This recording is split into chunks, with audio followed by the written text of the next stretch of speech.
Welcome to Chicago, Illinois for Game 1 between the Giants and the Cubs. And here in the Windy City, it is baseball bedlam.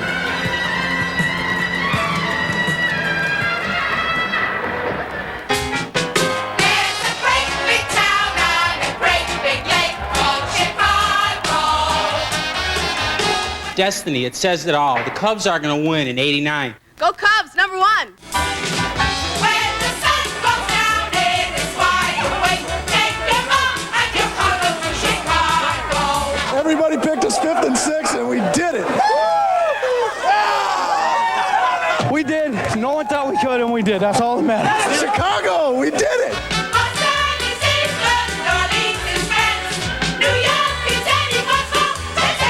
Ready for the 1989 World Championship.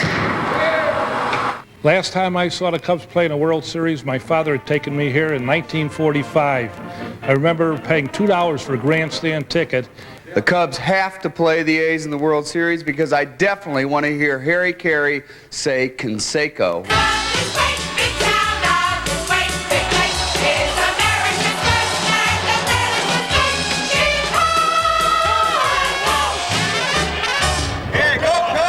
It is a nippy 57-degree night at Wrigley in Chicago. Capacity crowd 39,000 on hand. Hi, everybody. I'm Marv Albert, and we welcome you to Game 1 between the San Francisco Giants and the Chicago Cubs. Game 1 of the National League Championship Series. Coming up a little bit later on, Vin Scully, Tom Seaver will bring you all the action. Tonight's pitchers for the Giants: Scott Garrelts, a man who's made the tradition successfully from the bullpen to the starting rotation, record of 14-5. ERA 2.28 to lead the National League. And for the Cubs, 23-year-old Greg Maddux. After a slow start, he came on strong, finished at 19-12, earned run average 2.95. And this, a matchup of managers who know each other very well. Don Zimmer and Roger Craig, a longtime friends and teammates. Only 2 years ago, Zimmer coached under Craig at San Francisco, and their feelings about each other reflect great warmth. Candlestick Park, you have heated back pads, and I was sitting in a game where we were losing 7-1. Roger always stands, and one day we're getting beat 7-1. The other team's got a man on second base, and he said, "Come here a minute." Well, I was nice and warm. Now I got to get up and go stand by him. The wind's howling, and he said to me, "Would you walk this man?" We're getting beat 7-1. I looked up at him and I said, "Walk him." I said, "You're asking me?" I said, "You get paid too much money to ask me such a question." We talked in July when we were here that, wouldn't it be something if we met here in the playoffs? And here we are. The one good thing about it, one of us is going to manage in the World Series. And that winner will face the winner of the American League Championship Series between the Oakland A's and the Toronto Blue Jays. And in Oakland this afternoon, the A's made it 2 out of 2 over the Blue Jays. The final 6-3. Again, Ricky Henderson, a major factor, came up with a playoff record, 4 stolen bases. That's 6 steals in 2 games for Ricky. Dave Parker connected for his first postseason home run. This gave the A's a 3-1 lead in the 6th. Oakland won it 6-3. Mike Moore, the winner. Dennis Eckersley picked up the save. Game 3 in Toronto. On Friday night, you'll see it on NBC starting with the pregame at 8. When we come back, our guest analyst Mike Schmidt will analyze. We'll hear his thoughts on the Cubs and the Giants. NBC Sports presents the National League Championship Series, an inside look. Brought to you by Honda.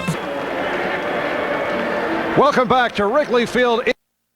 I'm joined by future Hall of Famer, the one-time third baseman for the Philadelphia Phillies, Mike Schmidt, our guest analyst during the course of this National League Championship Series. And Mike, I know this is one of your favorite ballparks. We checked the records during the course of your career. 50 home runs at Wrigley Field. Only Mays and Aaron have hit more. And I saw your eyes lit up when you first stepped onto the field earlier. Well, you should have seen them light up this morning when I got out of bed, Marv. I always get out and I look at Lake Michigan, and if it's calm, the wind's blowing out. If it's not, the wind's blowing in. Dead calm this morning. Great night for baseball. But keep in mind, you're not playing anymore. Well, every morning when I wake up, I think I'm playing. All right, you take a look at these two clubs. The Cubs and the Giants appear to be even in every department. They sure are, and the numbers prove that out. The Cubs were 93-69 over the year. The Giants 92-70. They were dead even in their 12-game series, 6-6. They were 3-3 in each other's ballparks. The managers are great friends. That's all we read about, right? Let's hope they aren't this week. But They do the same things when they manage, all these crazy things. It's a real even series. Are there any advantages either way? Well, I think there are two distinct advantages. I think the Cubs are a much better defensive team up the middle. Of course, Uribe's a pretty good player, but if they have to pinch hit for Jose late in the game and put Williams at shortstop, I think they're vulnerable up the middle. I like the Cubs' young catchers, too. They throw unbelievably well for young kids, and they have done it all year. So I like them at an edge a little bit over Kennedy. Also, the depth. We're talking about two teams that are very even now. Most ball games will be close. When we get to the late innings, that's when the games will be decided. The Cubs bench has 500 more at-bats than the Giants bench. Now, throughout the country, the Cubs are referred to as the team of destiny. How do you react to that type of phrase? Well, not being a player now, I kid around about destiny. I think it might mean something, but inside those clubhouses, destiny means nothing. Pete Rose used to have destiny follow him everywhere he went because he was a great pressure player. In key situations, he always seemed to come up with that line drive. Destiny hangs around teams and people that do the little things, that know how to play the game, that execute what the manager wants to be done, that pitch well in clutch situations. If you were a manager, would you have a meeting and say, fellas, relax, destiny's on our side? No, you wouldn't do that. You don't want them believing that. Destiny hangs around winning teams and comes to all the victory parties. It's something after the fact. I get the idea, though, that you give the edge to the Cubs. Slight edge to the Cubs. You know, the Giants have the two greatest players in the National League, in Clark and Mitchell, and a great manager. But I believe the Cubs will win because they have 4 home games. Cubs in 7. All right. Mike Schmidt says Cubs in 7, but it has nothing at all to do with the Cubs being the team of destiny. We'll be back in a moment.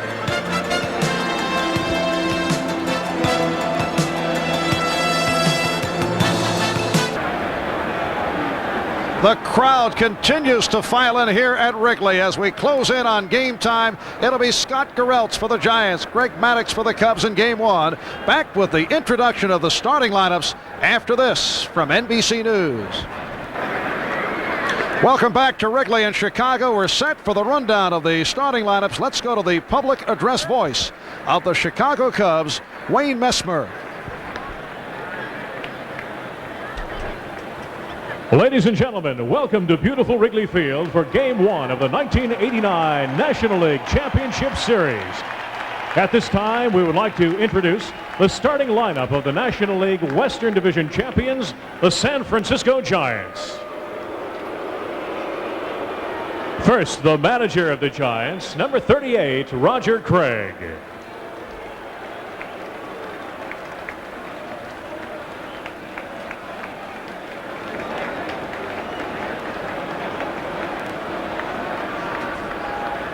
Leading off and playing center field, number 2, Brett Butler.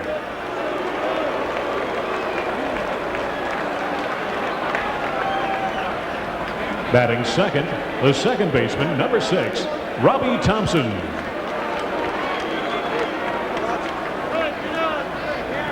Playing first base and batting third, number 22, Will Clark.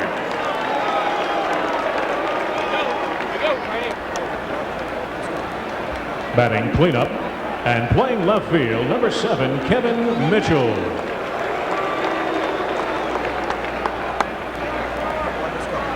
Hitting fifth and playing third base, number 10, Matt Williams. The sixth batter, number 15, catcher Terry Kennedy.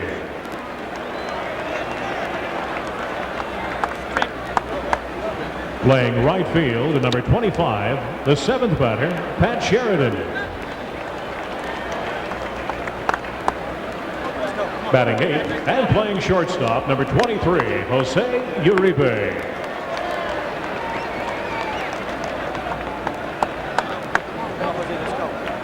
And the starting pitcher warming up in the bullpen, number 50, Scott Gereltz. And the rest of the Western Division champion, San Francisco Giants.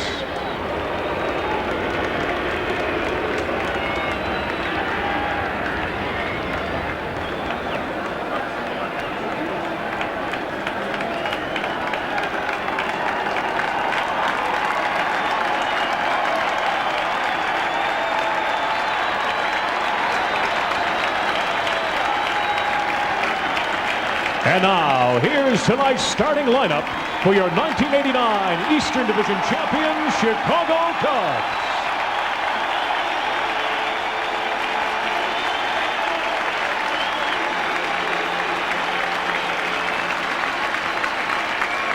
Here's the manager of the Cubs, number 4, Don Zimmer.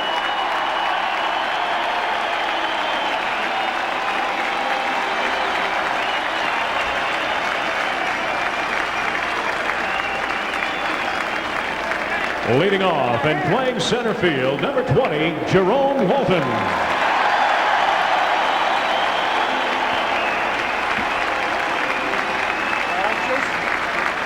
Batting second and playing second base, number 23, Ryan Sandberg.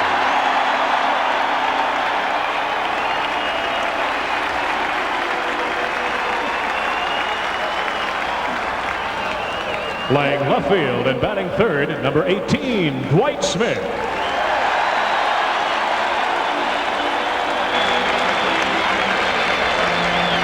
In the cleanup spot, batting fourth, number 17, first baseman, Mark Grace.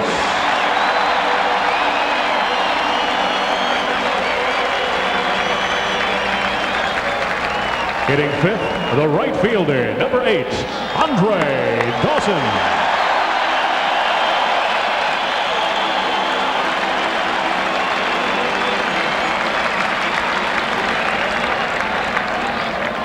Batting sixth, number 11, the third baseman, Luis Salazar.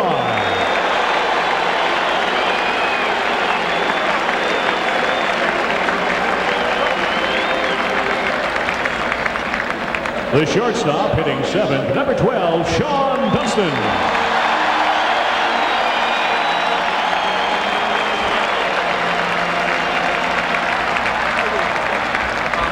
Batting eighth, the catcher, number 1, Rick Rona.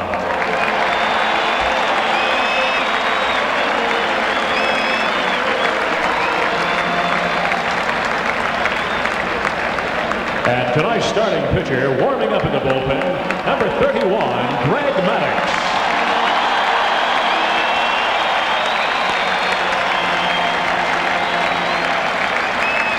And the rest of the Chicago Cubs, ladies and gentlemen, your 1989 Eastern Division champions, our Chicago Cubs.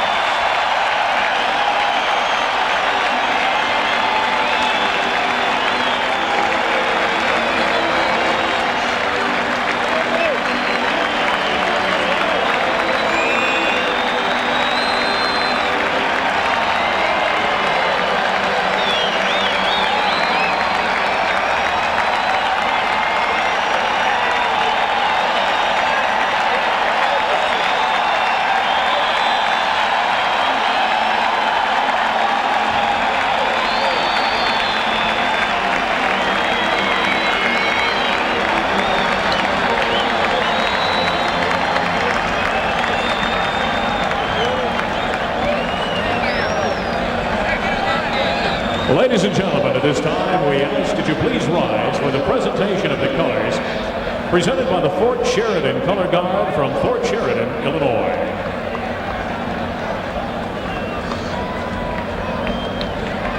And now to honor America, please welcome popular entertainer Jimmy Buffett, who will lead us in the singing of our national anthem. Oh, say, can you see by the dawn's early light what so proudly we hail at the twilight's last gleaming, whose broad stripes and bright stars through the perilous fight o'er the ramparts we watched were so gallantly streaming, and the rocket's red glare, the bombs bursting in air, gave proof through the night that our flag was still there. Oh, say does that star-spangled banner yet wave?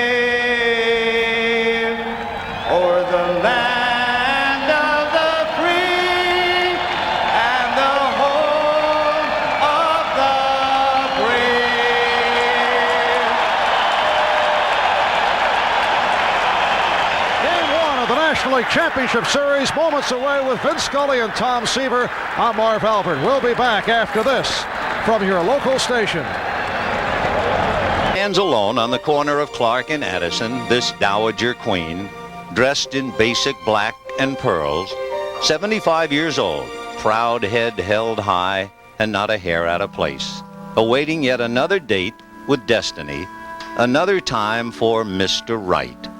She dreams, as old ladies will, of men gone long ago. Joe Tinker,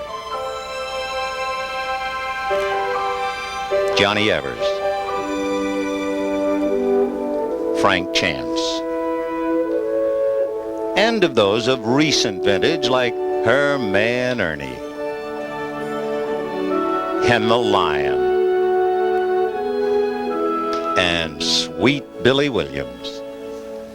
For Ronnie Santo, for Ernie Banks and myself who performed here and couldn't bring that pennant home to Chicago fans, it's certainly a great pleasure for us to stand on the sideline and look out there and see the Chicago Cubs playing in the playoff game and, of course, playing in the World Series. And she thinks wistfully of what might have been. And the pain is still fresh and new.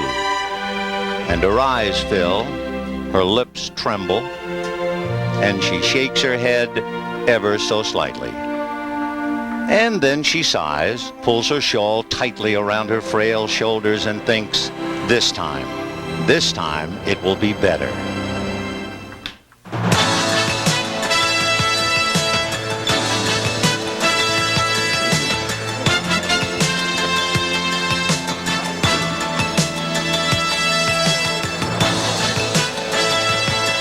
Welcome to Wrigley Field, Chicago, and Game 1 of the National League Championship Series between the San Francisco Giants and the Chicago Cubs. Temperature in the Windy City, a warm 55 at this hour with light breeze 5 to 10 miles an hour, and the forecast fair and cloudy.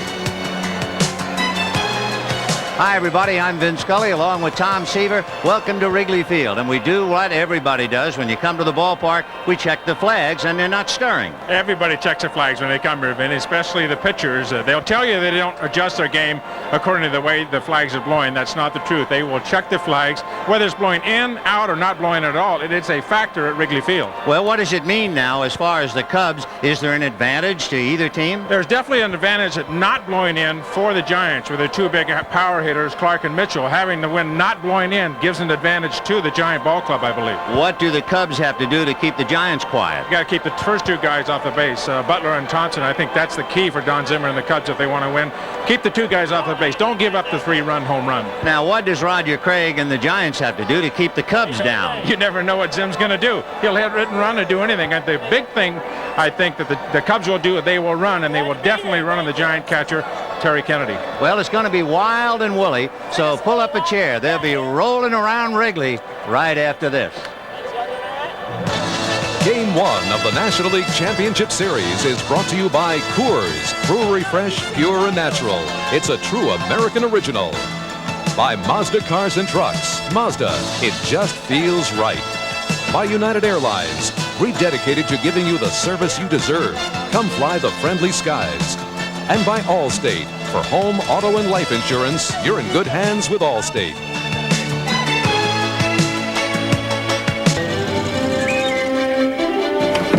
Okay, Nolan. Put it in there.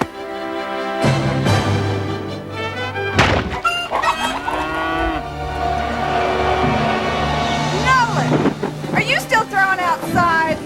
She's right. Try low and inside.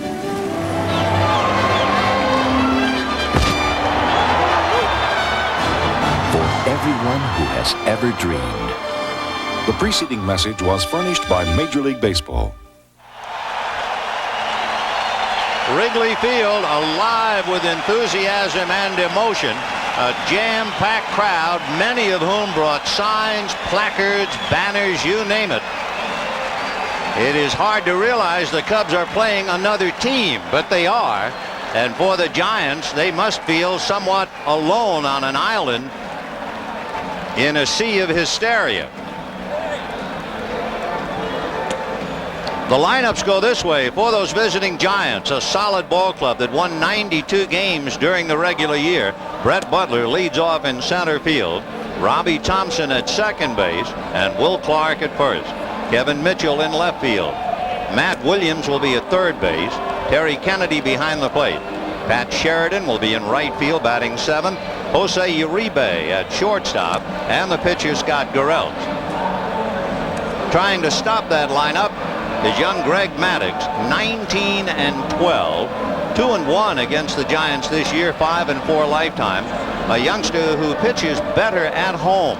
So you have a contrast because Scott Garrelts certainly pitches better at Candlestick, and he's on the road tonight.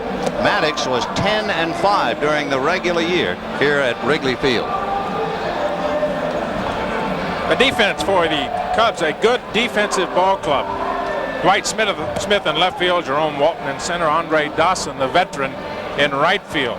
Luis Salazar, who came over late in the season from the San Diego Padres, at third. Sean Dunston, a maturing, outstanding shortstop.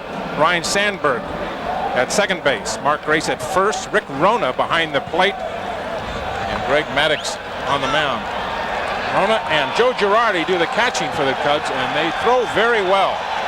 You heard Mike Schmidt talk about that in the pregame show. The Cubs are blessed with some good young catching. Both teams share a common leadoff hitter. Each man leading off bunts exceptionally well. Brett Butler, with 23 bunt singles, puts tremendous pressure, and the Cubs immediately bring up the corners. It's one thing to get down a good bunt, but when you have averaged 22 bunt singles a year for the last 6 years, everybody knows you bunt, and he still beats you. So here's Butler to start it off. 0-1. Look how far Salazar is at third base. I mean, he is way in there. Don Zimmer, the manager of the Cubs, saying already we're going to take this aspect of your game away from you. Foul ball, 1 ball and 1 strike. For Brett Butler, this has to be a pretty big night, the importance of the game. He was born in Los Angeles but moved to Libertyville at 12 years of age. He went to Libertyville High School here in Illinois. When he was a senior at Libertyville, he weighed 119 pounds, and they said, well, forget playing ball, you're too small. He went to Arizona State, and here he is at Wrigley. Foul ball down the line, and you can bet half of Libertyville will be here tonight. Butler against the Cubs this year, whether it's a matter of trying too hard or what, hit just .217 against them.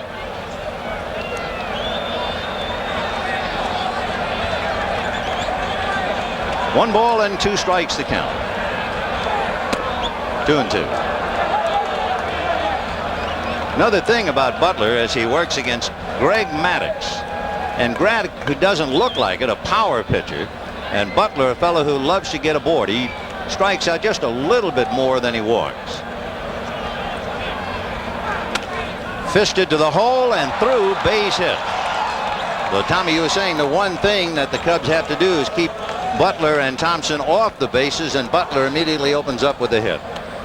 Butler with 2 strikes going to the left side. One of the things about speed, it puts great pressure on the defense. Even with 2 strikes, you could see that Luis Salazar had moved back, but just even with the bag. Now that ball hit not extremely well, but right in the right spot between Salazar and Dunson.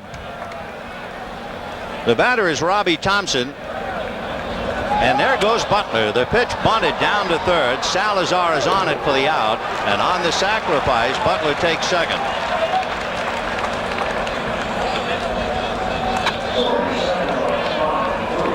Robbie Thompson, a very good bunter. 9 times during the year he laid it down. And now you have the pressure. What do you do with Will Clark? You have first base open, but you have Kevin Mitchell to follow.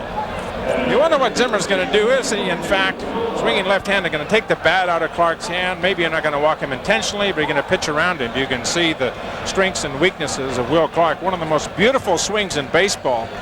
The place to pitch him, you got to pitch him real hard inside. And you have to change speeds. Like any good hitter, you have to change speeds. And your fastball, if you're going to throw it, you better throw it from the inside edge of the plate in. Don't leave it out over the plate. And the first pitch goes to the backstop. He tried to get it in and got it too far inside. And on what we assume to be a wild pitch, Brett Butler takes third. So Maddox with tremendous pressure on him, a 19-game winner, and maybe just trying too hard on that pitch. And now they're going to call it a pass ball, okay? So Butler advances to third.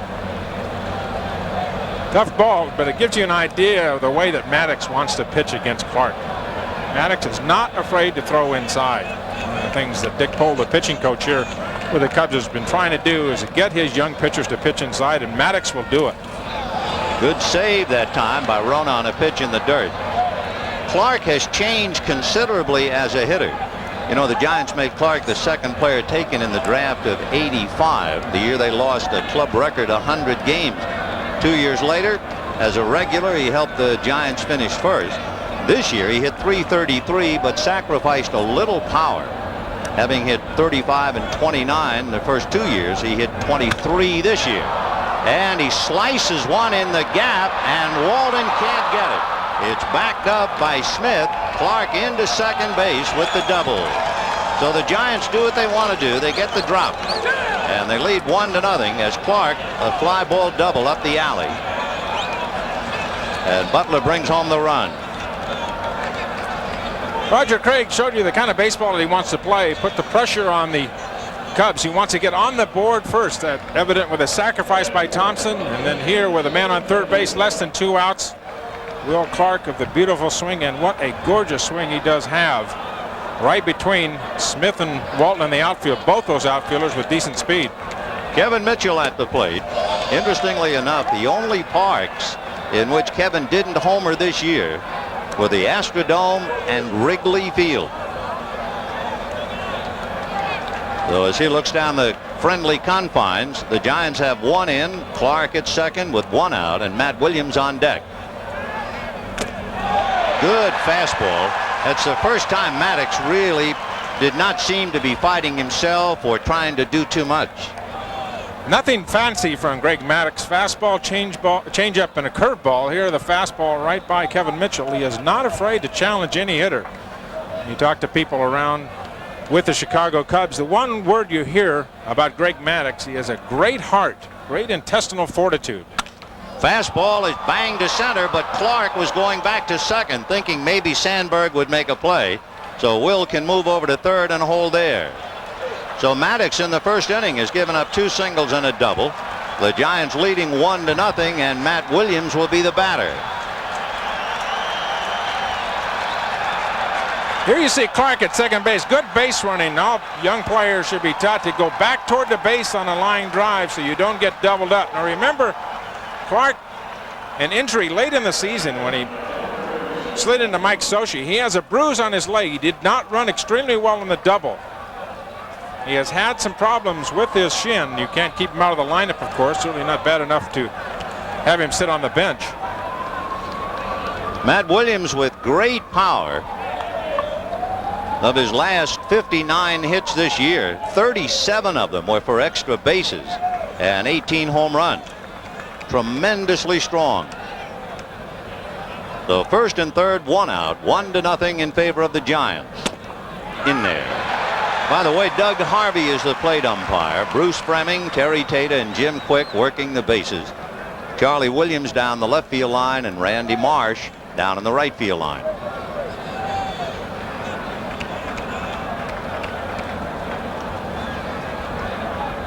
No balls, 1 strike. Maddox, although you wouldn't think to see him, is basically a power pitcher, even though he only weighs 170 pounds. He's a power pitcher and a workhorse.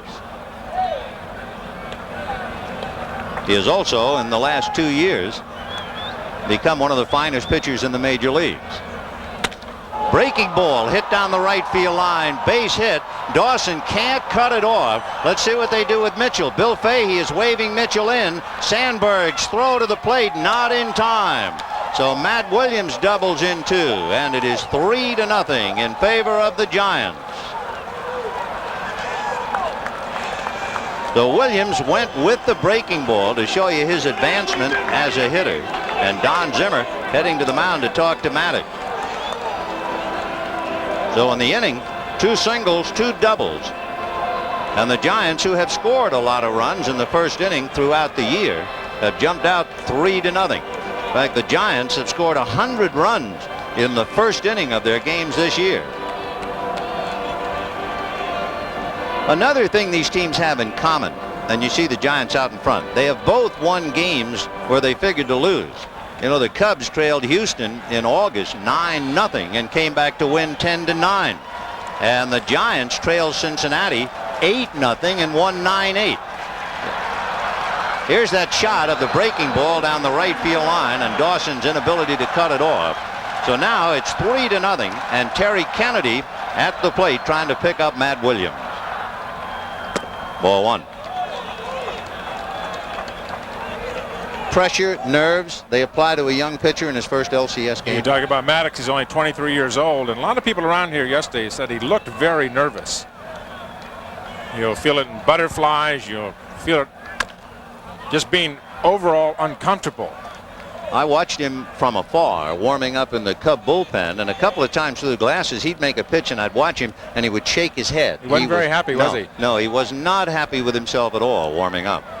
He and Dick Pohl right down working in the bullpen before the game, and it looked like he was pulling left. There you see the pitching coach pull on the dugout for the Cubs, pulling his whole body left and seemed to be slinging the ball as opposed to driving it to home plate. Fouled away, 1-2. Probably the best single pitch he's made so far tonight. The one pitch that made you see him as a 19-game winner was that fastball he threw by Kevin Mitchell. But that's not enough. You know, one of the weaknesses of the Giants is the strikeouts. They've 1,071 strikeouts, more than anybody in the National League. We've gone through the part of the lineup that strikes out a lot. Thompson, Clark, Mitchell, they all strike out a lot. He hasn't gotten a strikeout yet. 1-2. And that's it inside out down the left field line. Foul down into the Cub bullpen. Dwight Smith over to pick it up. So it is 3-0 in favor of the Giants in the first inning. If things go badly for the Cubs amidst all the hysteria, all you can do is think of a column that Mike Royko wrote here.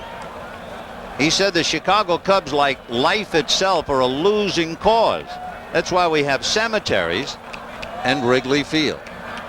Well, we'll see. 1 ball and 2 strikes to Kennedy. Fouled away again. You can see Kennedy, a contact hitter, tries to hit the ball up the middle, hit the ball to left field, especially with 2 strikes. For Maddox, he is working very hard now. He's made 20 pitches here in the first inning. And remember, the only out was on the sacrifice by Robbie Thompson.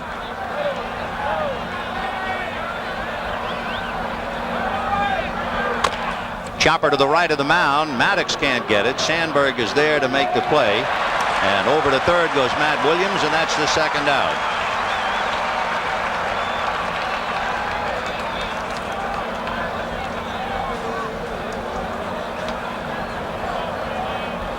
The batter now will be Pat Sheridan, and Sheridan is one of those players. It would appear as if he is a winner wherever he goes. Victory follows him.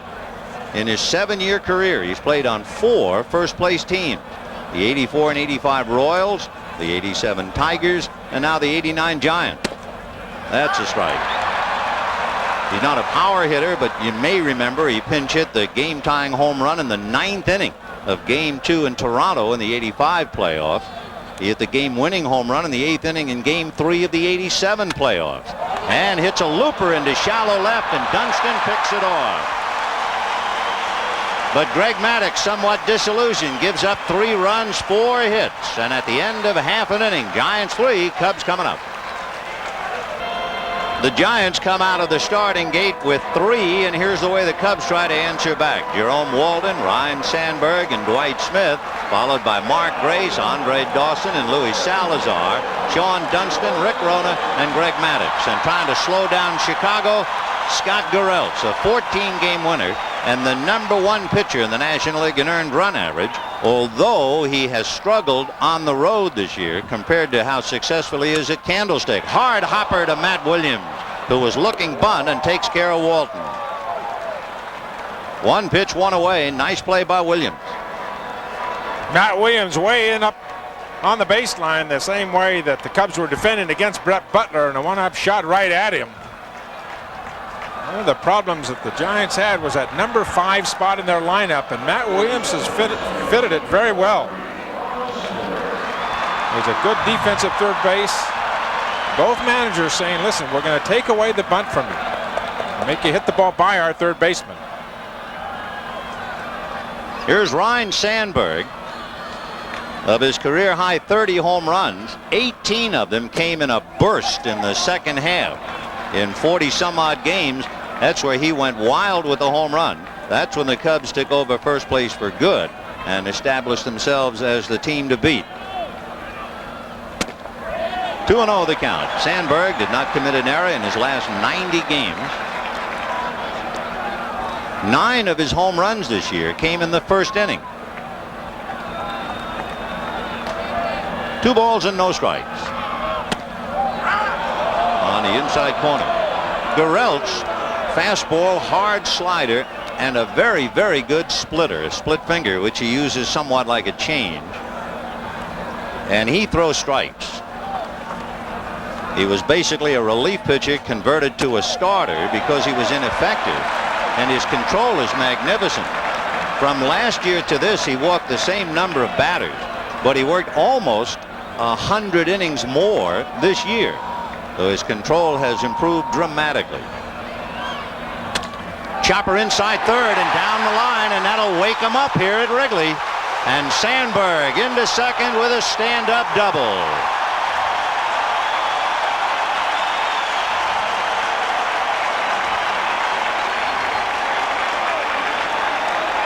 These teams are so even in so many areas. On paper, of course, they split the 12. They split 6 here and at Candlestick. They are also great come-from-behind teams. Both the Giants and the Cubs are explosive. The Cubs, for instance, 33 times this year have come back to win, and 20 times since the last week in July. You see Williams diving for the ball. Sandberg had 25 doubles during the regular season. He can hit a fastball any place in the strike zone. Gureltz has a good one, too. So with Sandberg at second, Dwight Smith at the plate. And on deck, a fellow who is hitting 700 against Gureltz, Mark Grace. And there's ball 2. Mark Grace had really ripped Gureltz going head-to-head. So it'll be interesting to see what happens not only tonight, but anytime they match up. So Dwight Smith had a big year. Hits it foul down the left field line in the crowd. And this large crowd seeing things for the Cubs with their hearts, understandably. 2-1 to count. We will get the same fervor, the same feeling, the same excitement when we go to Candlestick Park. 2-1 to Dwight Smith. Out away again. You can see both pitches here how late Dwight Smith is. Gureltz with a good fastball. He used to come out of the bullpen, try to throw the ball 100 miles an hour. Hasn't made any starts. Prior to this year, the last 2 years, no starts, and Roger Craig converted him to a starter. He's a different kind of pitcher. He's backed off a little bit on that fastball. Fouled away right into the Cub dugout. Dwight Smith almost got a couple of teammates. He was so late on that shot. And the count, 2 balls, 2 strikes. An idea of how hard Scotty Gureltz throws. You can see Smith how late he is. That ball absolutely flat by him. Swinging at a 93, 94, 95 mile an hour fastball. 2-2. Got him. So Dwight Smith strikes out. 2 down in the first inning. And the batter will be Mark Grace. Good pitching by Scotty Gureltz in the sense that he knew that he had Dwight Smith beaten. Dwight Smith never showed that he could get the bat head out in front of the strike zone. You don't give him an off-speed pitch where he can get the bat head out there. You can see the ball right by him. No chance. Now this will be an interesting matchup. Not only is it important for Grace to get aboard. You have Andre Dawson on deck. That's fouled away. Grace is trying to keep his mastery of Gureltz. He hit .386 against the Giants this year, and he had 12 RBIs in a dozen games, so they know all about Mark. It's 3-0 Giants as the Cubs try to come back and recover in the first inning.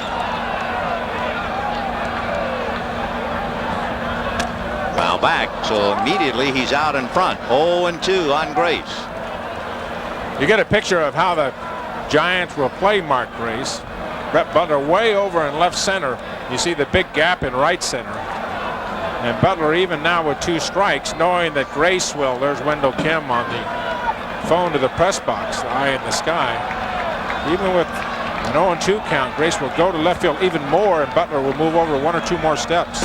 Way outside, almost threw that away. 1-2 the count. Well, you can see Butler moving to the gap.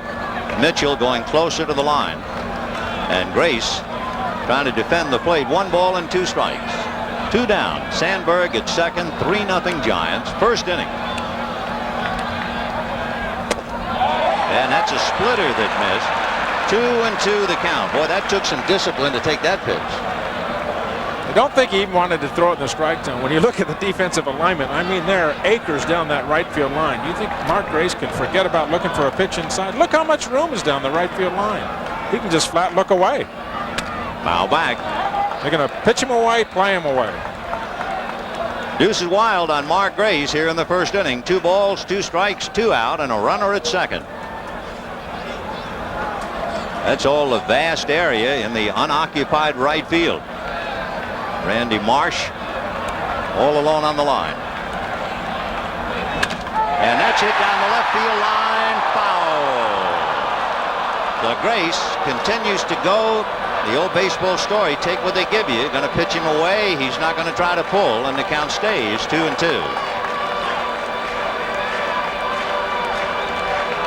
This is the kind of situation a pitcher could put himself in for a lot of criticism. You can see they're pitching away, away, away, pitch him away, play him away. As hard as Scotty Garrelt throws, and as much as they've thrown the ball on the outside part of the plate, if he pops the ball in the inside corner, they can get Grace. 2 balls, 2 strikes. Mark's been looking away through the sequence of about a half a dozen pitches. And that's fouled away. He tried to go in. He didn't get it in far enough.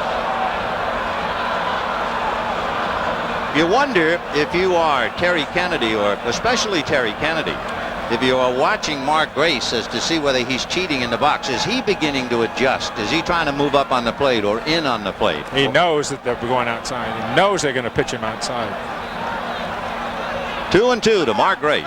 And time now. Kennedy going out. Let's see if this is a setup or a decoy with a runner at second. Maybe changing the signs, although it's very early to do that. Could be changing the signs. Through the years, even when I was a player here in the National League, the Chicago Cubs notorious, at least from a reputation standpoint, of stealing signs. I used to have stories about secret pair of eyes in the scoreboard out there. You can see the scoreboard in center field has always a couple of windows where the people that work up there look out, and always everybody said, oh boy, they've got spies up there with telescopes and they're relaying signs. 2 balls, 2 strikes. Foul back again. That's 4 consecutive foul balls on a 2-2 count. What a battle here. And again, remember, Andre Dawson representing the tying run should Grace get aboard. Dawson is on deck. You could see Kennedy move inside on that last pitch, and Garrelt just has not gotten it in far enough. He's thrown on the inside. Here he's blocking the signs from third base coach Chuck Cartier. 2-2. Kennedy, a veteran catcher. The thing is about with this young pitcher, if you're going to get it in, you want to get it way in there. If you're going to miss on the inside part of the plate, you miss from the edge of the plate toward the hitter. You don't miss out over the plate. Slap foul again. 5 consecutive foul balls. Of course, Terry Kennedy has tried to outfox the Cubs before. Terry was the catcher for the San Diego Padres that defeated the Cubs in 1984, and Kennedy and company went to play the Tigers in the World Series. When he hits the inside of his thigh, he's not saying inside, is he? He wants to go outside here. He hit the outside thigh. Boy, what an eye to take that with 2 strikes. Now an extremely important pitch. Mark Grace, when you look at him, you look at one of the great eyes in the National League, especially for a young hitter. 80 base on balls, only 42 strikeouts this year for Mark. 3-2. Foul back at 6 foul balls. 5 in a row, then ball 3, then another foul. I was going to say Zimmer ran his fingers through his hair. Forget it. Is that a sign? Not quite. What a miracle man he is. Any guy who can sell a diet and fried chicken the same year is a miracle man. What a guy. 3-2. High fly ball to left field and pretty deep. Back goes Mitchell to the ivy. Gone!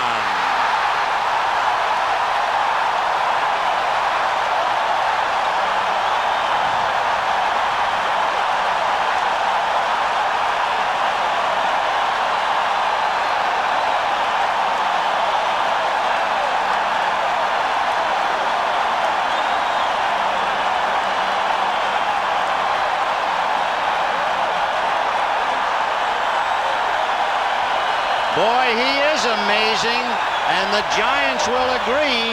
He is 8 for 11 with 2 home runs against the king in the earned run average in the National League, and they want him to take a curtain call.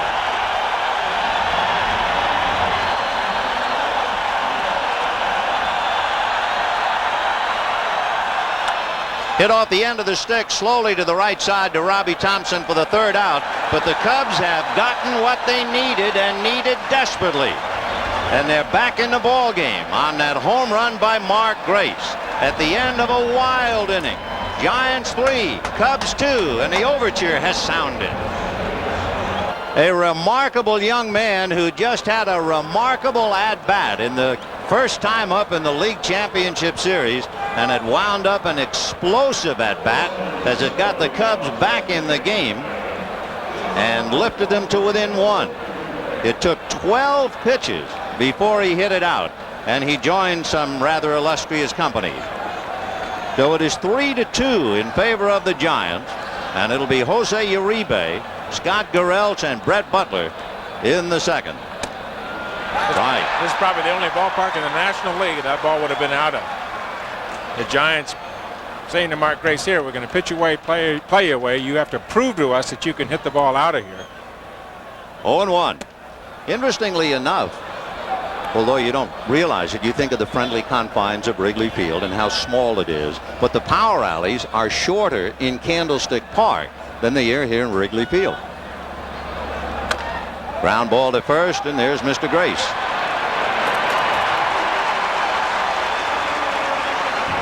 It is a memorable moment for Mark Grace, perhaps for the city of Chicago, and it's certainly worth another look. We talk about the wind being a factor in this ballpark. Yesterday, the prediction was that the winds would be blowing in off the lake. Almost very little breeze at the start of the game, and here is blowing out gently, but definitely that ball was aided by the wind. Wind coming out of the southwest. It'll bring moisture, and it'll bring a boost to the baseball. If you joined us a little late, Giants 3, Cubs 2. We're just in the 2nd inning. The chairs aren't warm yet. Busted bat that goes into the stands. Dunston cranks a bullet to Grace in time, and that was a blur as the bat winds up in the crowd behind the Cub dugout, and it was a lethal weapon. And fortunately, it would appear as if everyone ducked it. Another thing about Wrigley Field, very small foul territory here, not much space from the batter's box over to where the fans are sitting, boy, and that can really be dangerous. 2 different clubs, 2 different ballparks. That wouldn't even have been a factor if we were in Candlestick Park. Here you see the slow-mo, and watch the bat just disintegrate. Sinker right in on the hands. He wound up with a handle, a swivel stick up about 10 feet up along 3rd, and the meat end of the bat winds up in the crowd. The batter now is Brett Butler. Strike. Butler, you remember, opened up the ball game and singled through the hole on the left side, and eventually came around to score on Will Clark's double. Giants 3, Cubs 2, 2nd inning. What a start. Great. Fouled away. You know, if you go back to the history books and you realize the Cubs are 114 years old, and the Giants, New York and San Francisco, 107 years old, only once did they ever really play one game that meant the pennant. Got him. We can tell you about that one game a little while later. And at the end of an inning and a half, Giants 3, Cubs 2. We're going to the bottom of the second inning. Giants 3, Cubs 2. Salazar, Sean Dunston, and then Rick Rona against Scotty Garrelts. Breaking ball away, 1-0 to Salazar. Salazar, along with Marvell Wynn, coming over from San Diego, and he's really given the Cubs a boost. He has always been a good hitter. And it's another case of a player with league championship experience and World Series experience. 2-0. And he drives it deep to left in the corner, and fair ball bouncing away from Mitchell. And he's on his way to third. Mitchell to Uribe, no play, a triple. The tying run 90 feet away.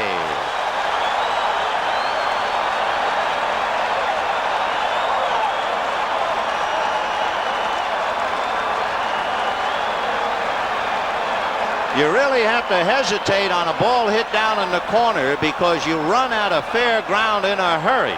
Let's see where that ball wound up. Hitting the ivy and kicking away from Kevin Mitchell. You can see the shallow ground down that left field line, the right field line as well. I mean, literally no foul territory down that line. Salazar, another one of the trades by Jimmy Fry after Vance Law was slumping here for the Cubs. He went out, got Salazar, put him right in the lineup. Here's Sean Dunston, foul ball, and the count 0-1. Couple of things with a runner at third. What about Dunston and a fly ball?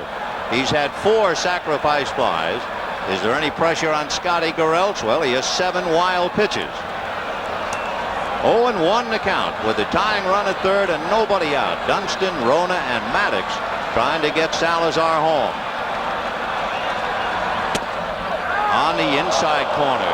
Good pitch, and the count 0-2. Those wild pitches coming mostly on the splitter, and he is not throwing the splitter as much as he used to for that exact reason, because of the wild pitches that he's thrown. He's sticking mainly with the fastball and the breaking ball. 0-2. 1-2, and the bottom dropped out of that one. That one game that was so important in the record books, the game known as the Fred Merkle game back in 1908. That was the one game that meant so much. The Giants and the Cubs. That's 2-2. The Giants would have won that game. It was replayed. The Cubs won it and went on to higher ground and won the World Championship. 2-2 the count to Sean Dunston. 3-2 Giants. Second inning. Salazar third. Chased the breaking ball. So Dunston strikes out, a big out. That is strikeout number 2 for Scotty Garrelts. You see the breaking ball from Garrelts. Slider down and away. Dunston, who's not a very patient hitter. The book on him, hard stuff up and in. Breaking ball down and away. He will chase the breaking ball out of the strike zone. A big strikeout for Garrelts. The infield still playing in for San Francisco. Roger Craig does not want this game tied up. He will cut the run off if he can, especially with the hitters at the bottom of the lineup. You have to protect against the squeeze as well. Rick Rona, who is up there now in the biggest at-bat of the year for him. Rona didn't figure to play this much, but when Damon Berryhill went down, Rona and Girardi did the catching, and Rona came into the game hitting .283. And looking at his numbers, he has struck out less than 25% of the time. And of course, the Cubs want contact now, trying to get that run home.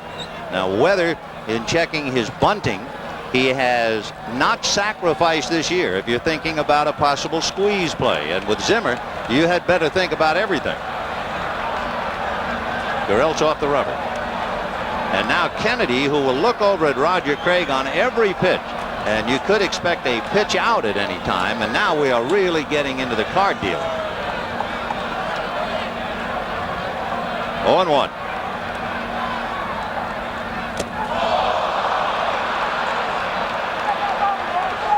You'll see the step off. Garrelts will step off, and that was really to see if Roger Craig might be able to pick something up. He might see a tendency in Rona to play who might give away the fact that he might be bunting. You might see Salazar taking a little bit extra step. You can see Kennedy getting directions from the bench. 0-2. And he lost the bat as he swung and missed. Kennedy nailing him at the plate. So it shows you young hitters and the pressure of the league championship series as both Dunston and Rona strike out on breaking balls way outside the strike zone. And now Roger wants to talk about Greg Maddux, a good hitting pitcher, by the way. A great play by Terry Kennedy, keeping the ball out in front of him. You see how he kept his shoulders square to the ball. The pitch to Dunston very easily could have been a wild pitch. That pitch could have been a wild pitch down in the dirt. A good job by Kennedy behind the plate. Now lots of movement of the shoulders. Now his body moves sideways. Keeps everything square. Out in front of him, the ball is going to bounce out in front of you somewhere. As long as a runner at third base sees the ball out in front of you, you really can freeze him. Greg Maddux, a good hitting pitcher. He had 17 base hits during the year. The infield is back and a good backhanded save. So we're talking about those wild pitches of Scotty, and he is always on the edge of committing one. And he has had a couple of fine saves. Terry Kennedy looking more like a goaltender. And another one, 2-0. Maddux had 4 runs batted in during the regular year.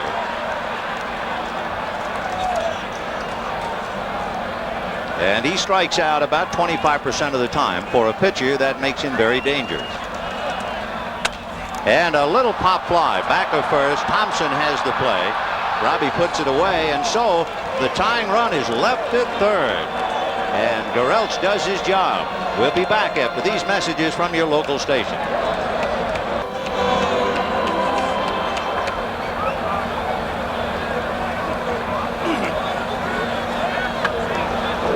We're going to the third inning. 3-2 in favor of the Giants. The momentum swinging back and forth. And once again, you would say the Giants have it because of Garrelts and Kennedy choking off the tying run. Robbie Thompson followed by Will Clark and then Kevin Mitchell. Thompson does almost everything exceptionally well, except he does strike out a lot. Robbie during the year struck out 133 times. That's a tremendous number for an infielder, especially hitting second. 1-1. The big chopper to the left is short. Dunston takes him. Boy, he throws hard. That ball sailing on Mark Grace, and Grace able to stay with it. He was almost catching a slider that time. 1 away. I have to laugh because as an ex-pitcher, this is one of the best arms in baseball, regardless of any position. Pitcher, non-pitcher, whoever, is one of the best arms in baseball. No question about it. I asked him earlier in the year if I could borrow it. Maybe for 2 years. I promise I'd give it back. You know, that's the Whitey Herzog line. He was drafted ahead of Dwight Gooden, and somebody said that to Whitey, and Whitey said, well, sure, he's got a better arm than Gooden. #1 pick in the '82 draft. Here's a #1 pick with that big swing in the count 0-1. Will Clark, who doubled in a run in the first inning. Tony Gwynn, who won yet another batting championship, is certainly worth listening to. And he was talking about Will Clark, saying his ability to go to left field is now what has made him a premier hitter. And it was no accident that he doubled to left center to drive in the run. 1 ball, 1 strike. Ball 2, 2-1. So the Giants got 3, the Cubs got 2. The Cubs had a leadoff triple, and it died on the vine, and here we are in the third inning. Great way to start what should be a great league championship series. Clark finished second in the National League to Tony Gwynn. 2-1. Talked about one of the weaknesses that the Giants have, there's so many strikeouts. As a team, over 1,071 strikeouts. They have 3 fellas in the lineup in a row, Thompson, Clark, and Mitchell, all with over 100 strikeouts. Ground foul outside of first and down the line. Of course, to balance the books, it is only fair to say they also have 3 men who have scored over 100 runs, with Messrs. Butler and Clark and Mitchell, and right behind them, Robbie Thompson. Top 4 guys in their lineup have scored 57% of their runs. 2-2, the count to Will Clark. Off speed and away. 3-2, the count to Clark. Be interesting to look at a 3-2 pitch as we take a look at the replay of this last one, a changeup in the outside part of the plate. Clark, a big long swing. You can see him diving into the ball, checking at the last moment. He has a long swing, but once that bat head gets to the strike zone, very quick bat speed. A drive to right and deep. Dawson going back on the track to the ivy. It's gone. Home run, Will Clark. And the Giants take a 4-2 lead.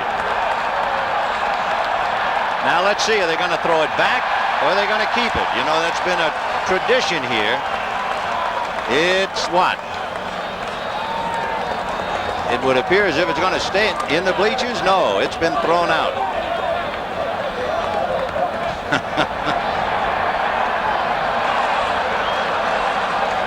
So Will Clark hits the home run.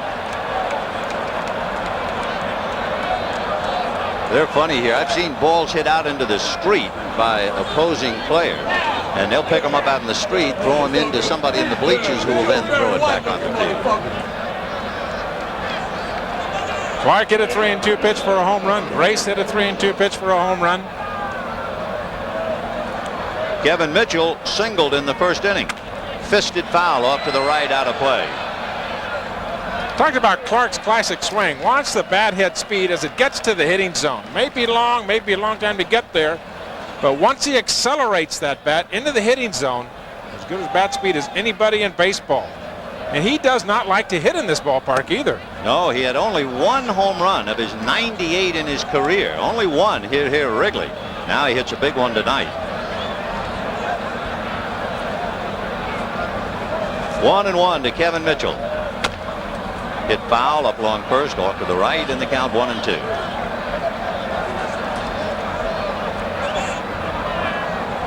It's funny when you think that Clark and Mitchell hit 2 home runs between them against the Cubs this year. Just 2. The rest of the league, they had 68 against the rest of the league. 1-2 to Kevin. 2 balls and 2 strikes. Mitchell had an incredible year, especially when you realize there were 5 other players who hit 30 home runs this year. That's great in each league. He hit his 30th before the All-Star break. On the corner, got him looking. 2 down. For Greg Maddux, that would be his first strikeout. There are certain pitches a pitcher will throw that you simply cannot hit. Reminds me of the way to pitch Roberto Clemente, and he would give you that pitch every time. If you could put it in that spot, down and away, right on the black at the knee, Roberto Clemente would absolutely give you the pitch. That's what Mitchell did there. Just can't hit it.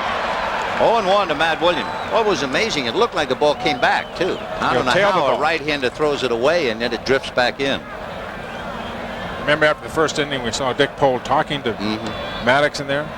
He was probably about pulling left, making that left shoulder turn go toward first base as opposed to down. You see how you watch the shoulder turn that Maddux makes. Earlier in the game, the first inning, was pulling that left elbow, which is really the key. The leading elbow, that will direct your shoulder rotation as a pitcher. He was pulling that left elbow, actually over toward the visiting dugout, cause you to sling it. Actually, come right down by your hip. That get your hand on top of the ball. That's when you can get the ball back into the strike zone. Half swing foul, and the count remains. No balls, 2 strikes. Take a look at Greg Maddux' motion now. From the side, the key, the left elbow, as opposed to going horizontally, now drive it down. See how it goes down, and when that left shoulder goes down, the right shoulder goes up. Your fingers end up on top of the ball, and you remember the pitch, how it dove in on Williams. 0-2 the count to Matt Williams. Breaking ball away. It's 4-2 in favor of the Giants. Top of the 3rd inning. 2 down, bases empty. Roger Craig and Don Zimmer, a great story, and it figures to be a great story right down to the end. What a relationship they have. Little chopper up along 3rd, foul. When you think of Zimmer and Craig, being youngsters in the Dodger organization, the Brooklyn Dodger organization, then coming up to the Dodgers, then both winding up in the opening day lineup for the New York Mets in 1962, then eventually one working for the other in San Diego when Zimmer was the manager after Preston Gomez had been released. Roger Craig was his pitching coach, but at the end of the year Zimmer had to fire Craig, and he was in tears doing it, and he said to Roger, "You're a great pitching coach, but I promised the job to Johnny Padres, my old roommate with the Dodgers." And Craig understood. And then later on the wheels turned, and it was Craig managing in San Francisco, and Don Zimmer was his third base coach. And there is one other note that dangles from that relationship. 1 and 2. Fisted foul. Robbie Thompson, the second baseman for the San Francisco Giants, was scouted and was sold to the front office to get him. Robbie Thompson was signed by Tom Zimmer, Don's son. I mean, you want to talk about a full circle. Very touching moment before the game when the clubs were introduced. The managers, of course, just on opposite sides of home plate. And it was, I mean, it was absolute emotion, and you could see the two of them when Zim came out. Of course, the Giants were all already looking at each other, shaking hands. You could just feel the love going between those two individuals. It's a 40-year friendship. 1 and 2 the count. 2 and 2. And did it hit him? It did. So Williams nipped by the pitch and is awarded first, and that'll bring up Terry Kennedy. When Roger Craig first came to the old Brooklyn Dodgers, they called him Slim, not just because he's tall and lean. And you'd have to be an old-time moviegoer to remember a character in the movies named Slim Somerville. And that's where he got the nickname Slim. And for Zimmer, he's had a lot of nicknames. Tippy, Popeye. And Kennedy rolls one to the right side, and there's Ryne Sandberg, and that's that. 1 run, 1 hit, 1 swing by Will Clark, and at the end of 2.5 innings, it is 4-2 San Francisco. Game 1 of the National League Championship Series is brought to you by Extra Gold Draft, the party time beer with a full tilt taste, and by Kentucky Fried Chicken. Cross the road to Kentucky Fried Chicken.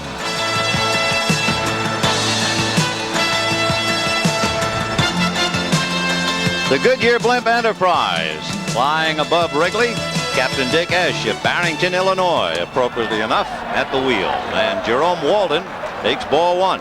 Walden, first ball hitting, remember, in the bottom of the first inning, hit a one-hopper to Matt Williams, who threw him out. Fouled away.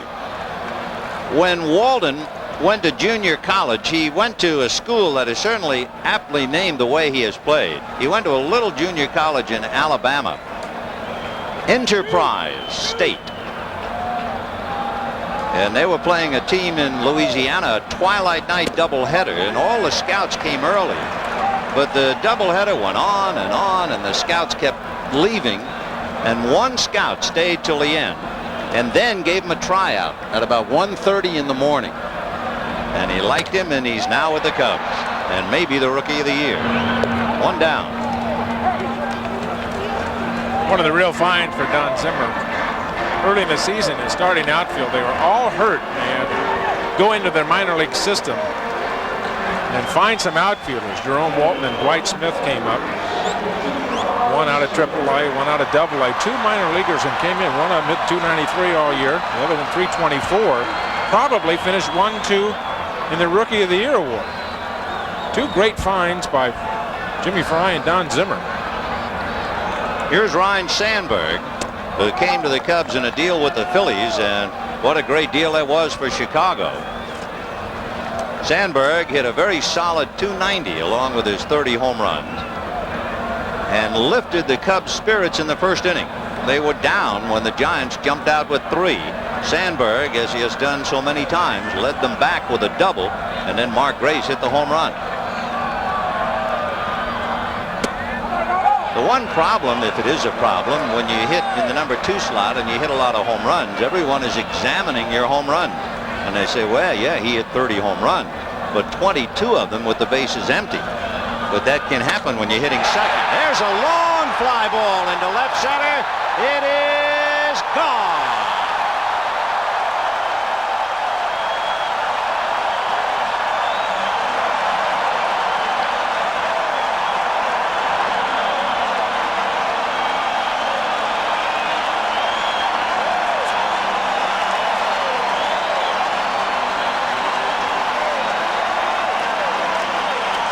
So Ryne Sandberg, with the bases empty, puts another wrinkle in Roger Craig's forehead as he hits it out. 2 home runs against Scotty Garrelts in 2 1/3 innings. He allowed only 11 all year. Now here is Dwight Smith with Mark Grace on deck. Smith struck out in the first inning. It is 4-3 Giants. And we're only in the 3rd inning. Line drive backhanded by Matt Williams. And he took a bullet double away from Smith. Consider every time that Garrelts has been hurt tonight, been behind in the count. Sandberg hit a 2-0 pitch. He hit a 3-1 pitch early in the game for the double. Grace's home run came on a 3-2 pitch. The advantage going to the hitter. Luis Salazar the triple on a 2-0 pitch. We're talking about a guy that his last 13 starts is super. So Mark Grace 9 for 12 against Scotty Garrelts. With Grace coming up, you might file this away. No player has ever hit home runs in his first 2 National League Championship Series at-bats. Gary Gaetti did it in '87. And here comes Andre Dawson, and they are up and at him at Wrigley Field with the salam.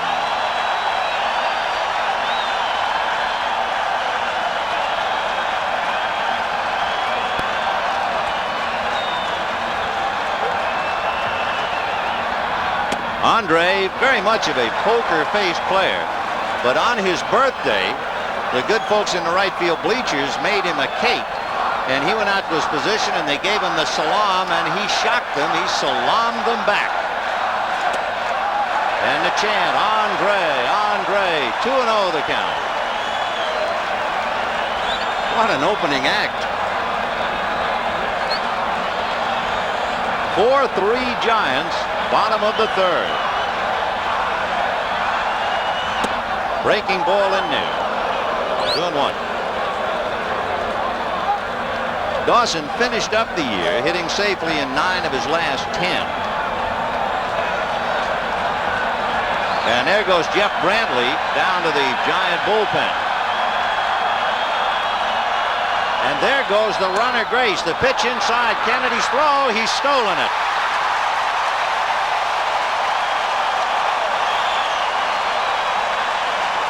Remember, Terry Kennedy is playing tonight with a sore right shoulder, and we wondered whether the Cubs would try to exploit that. And Grace now is in scoring position representing the tying run. Don Zimmer said that he would definitely run against Terry Kennedy. He'd run against the Giants, try to utilize his team speed. 3-1. Checked up. Ball 4. Bruce Fleming indicating no swing. The runners at first and second, 2 out, and Luis Salazar, the batter. Salazar, you remember, tripled in the 2nd inning, and the Cubs left him. Roger Craig is unhappy, I'm sure, not only about the way the Cubs are hitting Garrelts, but the fact that Scotty is making a lot of pitches. He has made 54 pitches, and he's still trying to get the 3rd out in the 3rd inning. And Scott Garrelts has been a truly remarkable pitcher all year. That's why he wound up leading the league with the lowest earned run average.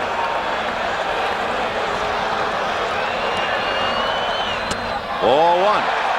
He averages 2 earned runs a game, and he's already given up 3, and he's in more trouble here in the 3rd inning.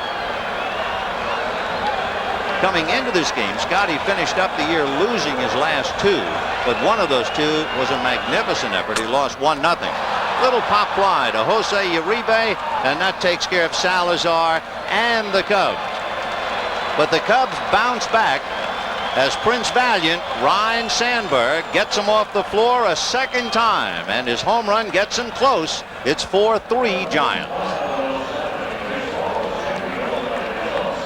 A somewhat troubled Scotty Garrelts, comforted, however, by the fact that still leading 4-3.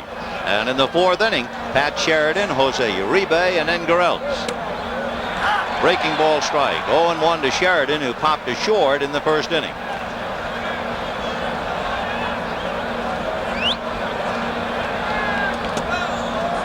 Short hop by Rona. 1 ball and 1 strike.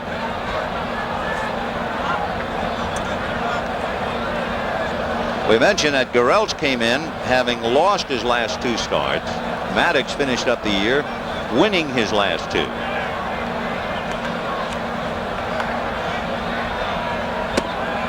Ball 2. He passed up a start on the last day of the season. If he'd have wanted to get 20 victories, obviously passing it up to get ready for the LCS. Fastball pulled foul and the count 2-2. At 170 pounds, he worked 238 innings. What's the most number of innings you ever pitched? 290 something, probably. Very slightly built. You figure the last 2 years he's pitched to almost 500 innings, 190 some odd innings, just a rail. Ground foul. There are several pitchers in the last 2 years have done exceptionally well, and one of them is Greg Maddux.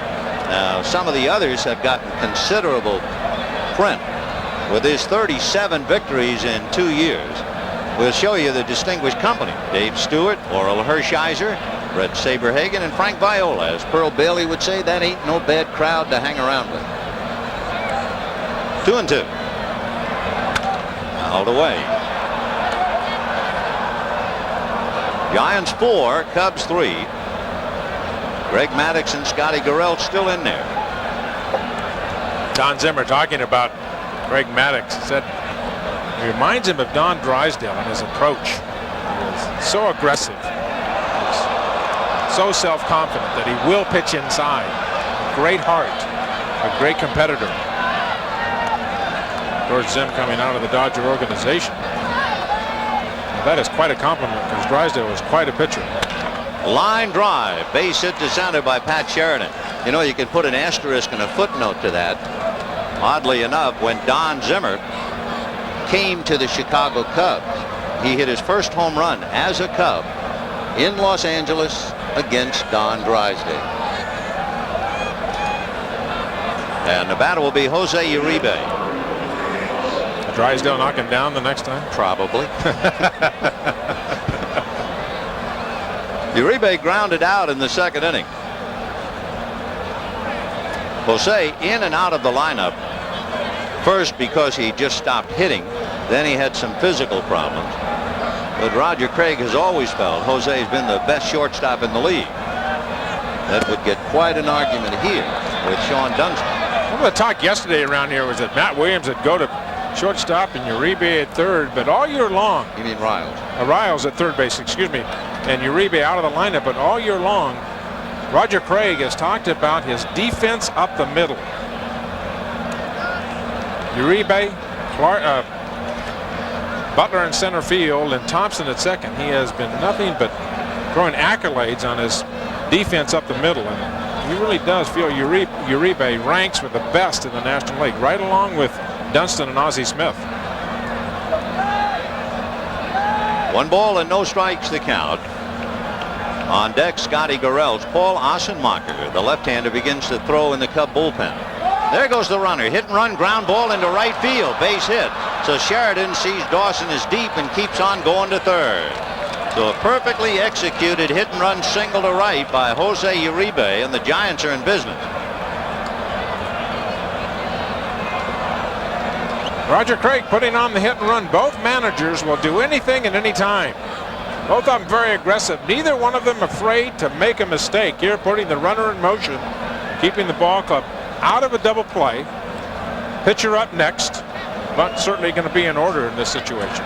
Interesting too that Uribe hitting left-handed and Sandberg broke to cover. The ball was in the hole anyway.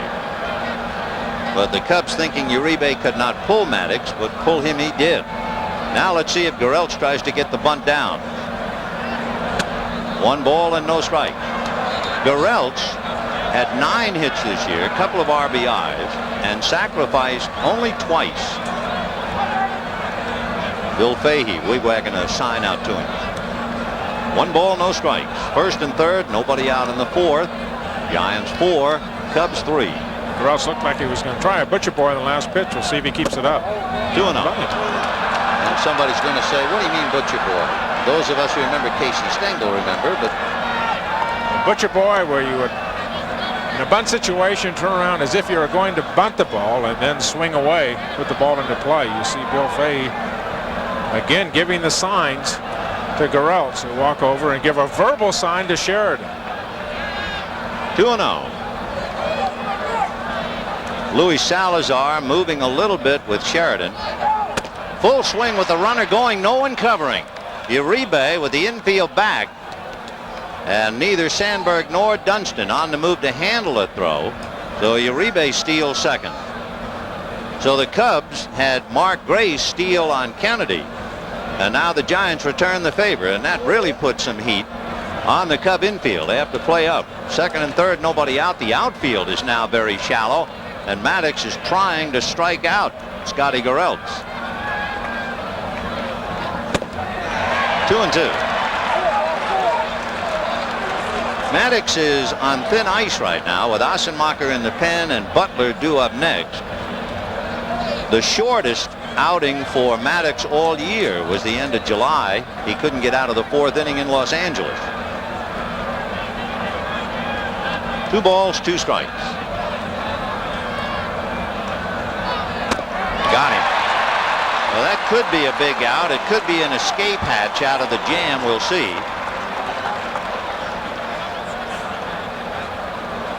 Now Brett Butler coming up, and you can see what Zimmer's saying. Put him on.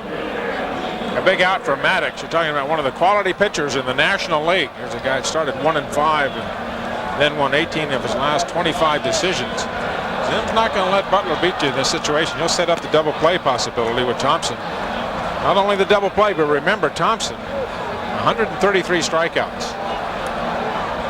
It hurt him once, and he got away with it once. When Zimmer was managing the Red Sox, he got away with it. Earlier this year, managing the Cubs, he walked a hitter intentionally with runners at first and second. Boy, Maddox almost crossed up Ronan, threw that away. He walked Harry Spillman with runners at first and second. Young Jeff Pico, I think, was the pitcher, who then walked the next batter, and it beat him. But he is not afraid to put people on. And here's that almost cross-up with Rick Rona, what would have been a wild pitch. Watch Rona going one way. Whoops. Great save. All right, bases loaded, 1 out. Robbie Thompson, the batter. And the first thing Zimmer said was watch out for the squeeze with Thompson. Even though he is a home run hitter, he has 9 sacrifices. The infield is back in double play depth. However, Salazar and Grace at the corners are up.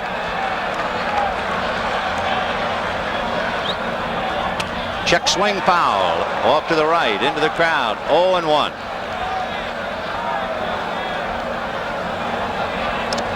You see the scouting report on Robbie Thompson, a high fastball hitter. Likes the ball up and hard in the strike zone. You got to jam him hard inside, breaking balls down and away. Obviously, Maddox in this situation, looking for a ground ball, wants the double play ball. 0-1. Oh, the crowd was umpiring on that pitch. Oh, did they want that one? And the count, 1 ball, 1 strike. Doug Harvey behind the plate, the premier umpire in the National League. This looked like a strike. Tailing right on the inside corner. Of course, from the inside angle that Harvey had, he was right on top of it. 1-1. Squeeze! And he fouled it back. So they were looking squeeze, and Zimmer was looking for it, but he was not going to call a pitch out. A busted squeeze. It's okay in the sense that Thompson at least got a piece of it. Otherwise, Sheridan is naked under the world. Both these managers, in a sense, Mavericks, they will play by the book, but they will play by their own book. A page out of Zimmer's books with the bases loaded is squeeze play. They will play hunches, they'll play feelings, they'll play what they see on the field if they can get or squeeze a run out of someplace. 1-2. High pop fly to Sean Dunston. The infield fly rule is called, and that's the second out. But now 2 outs does not an inning make, and look who's coming up. Don Zimmer going out to the mound, and Will Clark will be the batter with the bases loaded. Now, would you bring in Paul Assenmacher to pitch to an outstanding hitter, or do you leave Maddox in with Kevin Mitchell on deck? That's the question certainly Don Zimmer is going to have to face. You're talking about one of the finest pitchers in the National League. There is quite a duo right there. As they call them in the San Francisco area, the Pacific Sock Exchange. And it is open for business, and Maddox will go head-to-head with Will Clark, who has doubled and homered tonight. Sheridan at third, Uribe at second, Butler at first, 2 down. Giants 4, Cubs 3. The pitchers have regained momentum for each team. Remember when Scotty Garrelts allowed the triple to Salazar and shut him down? Now that the Cubs have gotten close, Maddox is trying to regain the momentum and get out of this jam. And Clark trying to nail him to the wall. High drive into deep right field. It is a grand slam home run.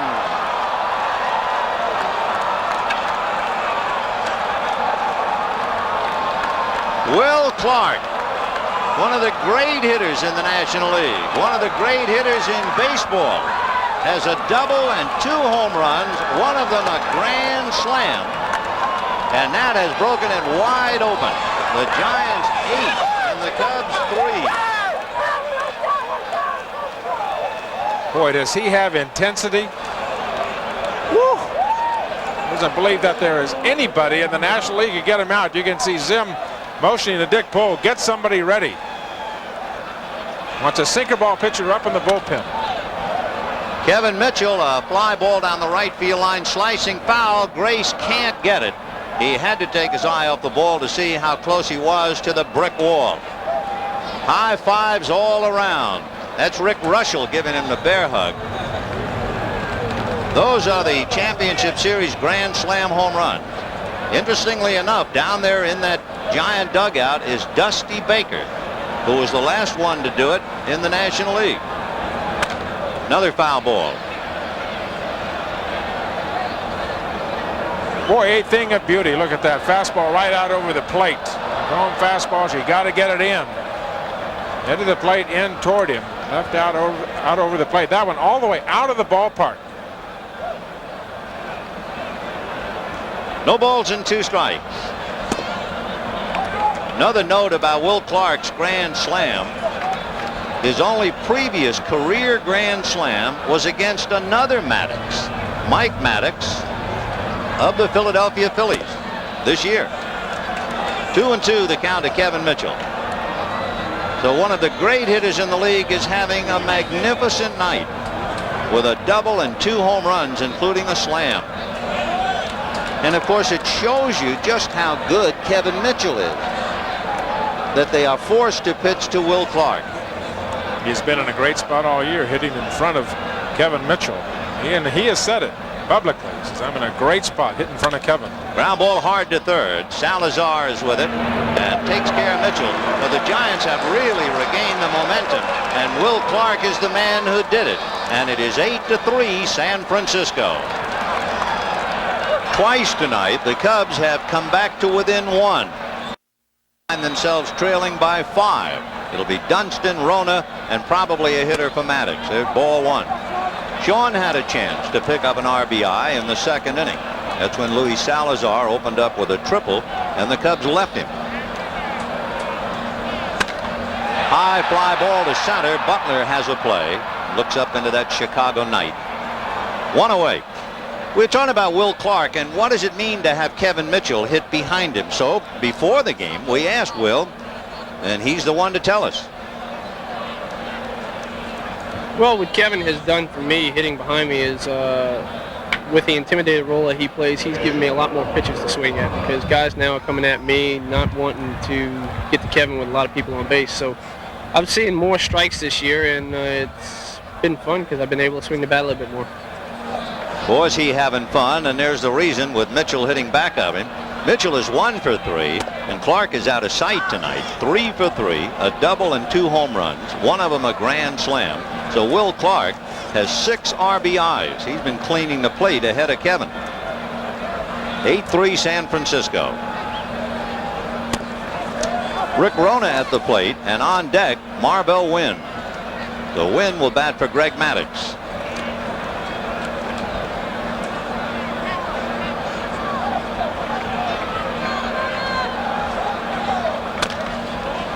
Chopper foul. 1-2 the count to Rona. Rona had a chance, just like Dunston. He came up with 1 out and a runner at third, and he left Salazar.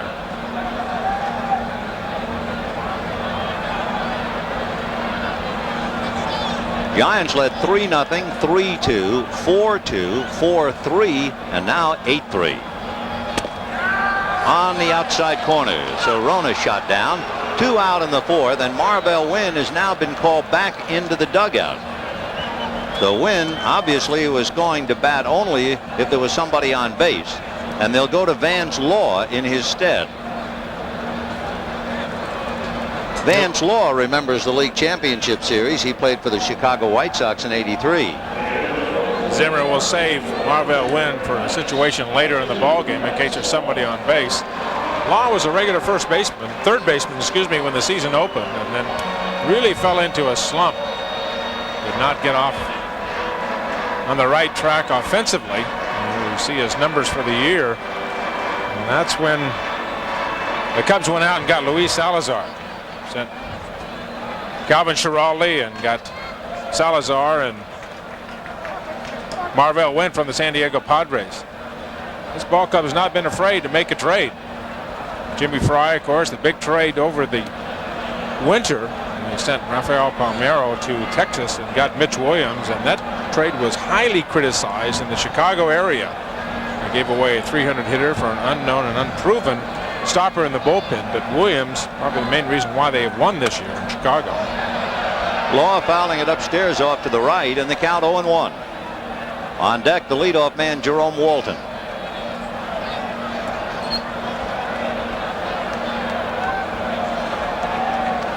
Vance Law, whose father was a fine pitcher for the Pittsburgh Pirates. 1-1.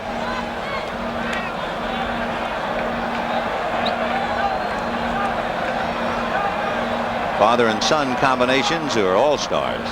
Fouled away. 1-2.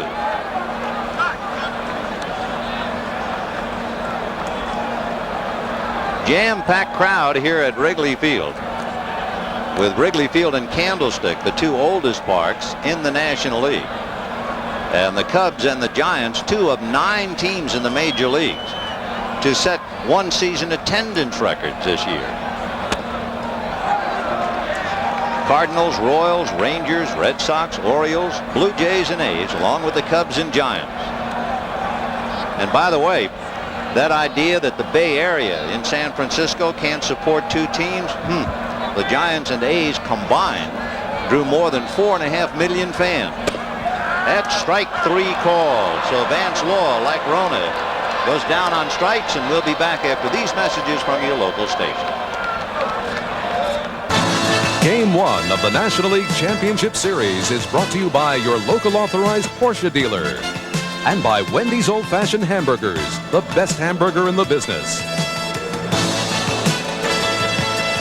We go to the 5th inning with the Giants sitting on top of an 8-3 lead, and Paul Kilgus picking up the pieces for Greg Maddux. Kilgus pitching to Williams, Kennedy, and Sheridan. High pop fly on the infield. Sandberg calling as he goes out on the grass. Boy, that thing was really up there. 1 away. So Sandberg puts it away. We have a reminder, Saturday, NBC's Boxing Tour returns to Sports World. Tony the Tiger Lopez against John Molina in a rematch of one of 88's most controversial fights. The rematch and the championship Saturday on NBC Sports World. Here's Terry Kennedy, grounded out twice. Kennedy, who haunted the Cubs when he was with San Diego. And there's another story there. Sitting quietly, that white-haired gentleman with the raincoat, Bob Kennedy, his father, who was the Cubs executive vice president from 1977 through 1981 and is now assistant to general manager Al Rosen. There are so many cross stories in this series. So many people that have touched and their lives have touched. Nothing more dramatic than the two managers, though. You see the appeal, and third base umpire Jim Cook says no. 2-1. Make a replay and the appeal. You can see Kennedy holding up. And he promptly hits one over Sandberg's head into center for a base hit. So Terry Kennedy 1 for 3 with a base hit. The Giants piling them up, 9 hits. They had 8 runs and 8 hits against starter Greg Maddux. Dad, a big smile on his face after that base hit, too. I would think. Pat Sheridan, the batter. 1 out, 1 on in the 5th. The Giants were retired in order only in the 2nd inning. That's when they started off with the numbers 8 and 9 hitters. Otherwise, they've had standing room only out on the base path. 1 ball and no strikes.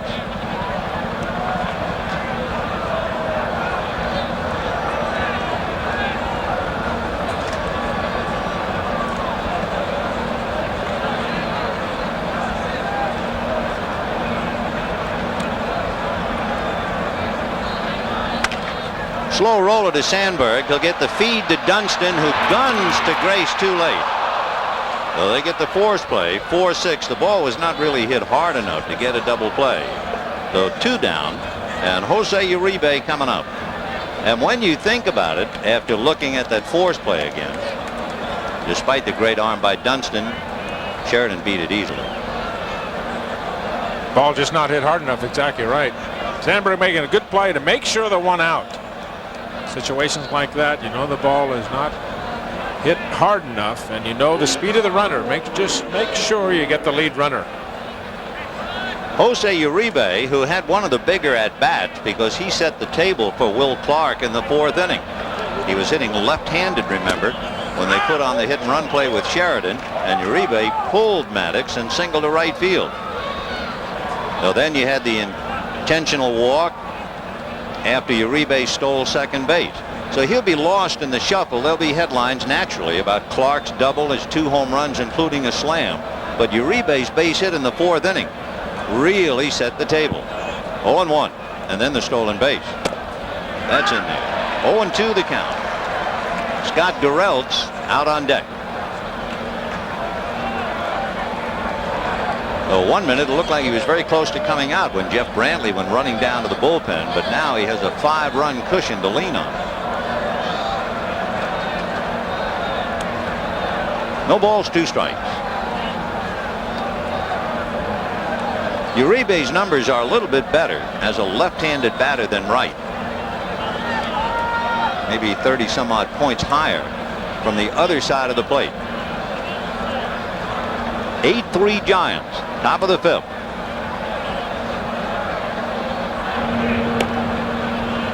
A lot of similarities in these 2 ball clubs. Of course, the Cubs led the National League in runs scored, 702. The Giants scored 699, just 3 less. They did it a little bit different ways. Giants with power, Cubs with good batting average and team speed. Interesting, in 1987, the Cubs set a Cub record in home runs. They had 209 and finished last. This year, they had more stolen bases than home runs. That's how close they are. No balls, 2 strikes to Jose Uribe. 1-2. Of course, it's Kilga's job to keep the Cubs close as a middle reliever. Vinny talked earlier in the game about how the Chicago ball club on numerous occasions has come back. I mean, they've come back from 10-0 deficits. Uribe on a slow curveball strikes out. No runs, a hit, a man left. It's still 8-3 Giants. We go to the bottom of the 5th inning with Jerome Walton, followed by Ryne Sandberg, and then Dwight Smith, as the Cubs try to come back and claw out from under the records of what is now an 8-3 Giant lead. Walton grounded to third, grounded to second, 0 for 2. Scotty Gereltz has retired the last 4 in a row. as he tries to recover, because he was on some very shaky ground in the third inning. He got Salazar to pop up with runners at first and second and 2 out. He had the feeling things were getting away from him then. But then Will Clark made it a little easier. 4-1. 67 pitches through 4 innings for Gurelch. You've got to realize that this Giant staff only had 12 complete games all year. Scotty had 2. He averaged just over 6.5 innings per start. Roger Craig will go to the bullpen. There's a good bullpen in Bedrosian, a good closer in Bedrosian, the same way that Mitch Williams is for the Chicago Cubs. But it is not a ball club that has many complete games, and we will see people out of the bullpen. Here's that moment in the third inning as the Cubs appeared to come back. Ryne Sandberg, who had doubled in the first inning, hit one out to set off the Rockets at Wrigley. And then Will Clark came in and tried to turn out the lights with a grand slam. So Sandberg 2 for 2. You never know how important experience is, but if experience does indeed pay off in the outcome of the League Championship Series, then the Giants would be heavy favorites. The Giants have 17 players with League Championship Series. The Cubs have 6. 1 ball, 1 strike. Sandberg's double on the first inning came on a fastball, the home run on a fastball. He can hit anybody's fastball in this league. He's a dead mistake fastball hitter. You wonder if Gurelch and Kennedy have realized that both base hits on the fastball. Home run he absolutely crushed. He can hit the fastball that is in. He can hit it in the fastball that's outside as well. 2-1 the count. Foul back. Both times he swung the bat here, he's gone after the fastball. You can see the scouting report. These reports put together by various scouts around the National League. Likes a fastball up and out over the plate, can handle the pitch down. Weaker on the breaking balls, especially hard sliders down and away. There are not many hitters in this league that aren't weaker on that pitch. 3-2 the count. A small message that if you're going to look for my fastball, take a closer look. Nothing wrong with that. Sandberg, as you can see, aggressive, going right out at Gurelch, the pitcher. Ball not that far inside. And Gurelch wants the outer half of the plate. That'll be interesting to see on the 3-2 count. Going to come back with a fastball or going to get a breaking ball here? Fastball hit in the air to right center field. Sheridan moving under it. 2 down. During the 12 meetings between the Giants and the Cubs, there really were only 2 blowouts. In June, in San Francisco, the Giants beat the Cubs 12-2. And the last time they played in July here at Wrigley Field, the Cubs won 9-5. All the other ball games were tough, close games. In fact, a half a dozen of them by 1 run. There's a shot speared by Matt Williams on his feet to throw out Smith. A fine play by Matt Williams, the Giant third baseman. And the Cubs are gone. That's 7 in a row retired by Gurelch. But of course, Williams really kept the string alive with this play.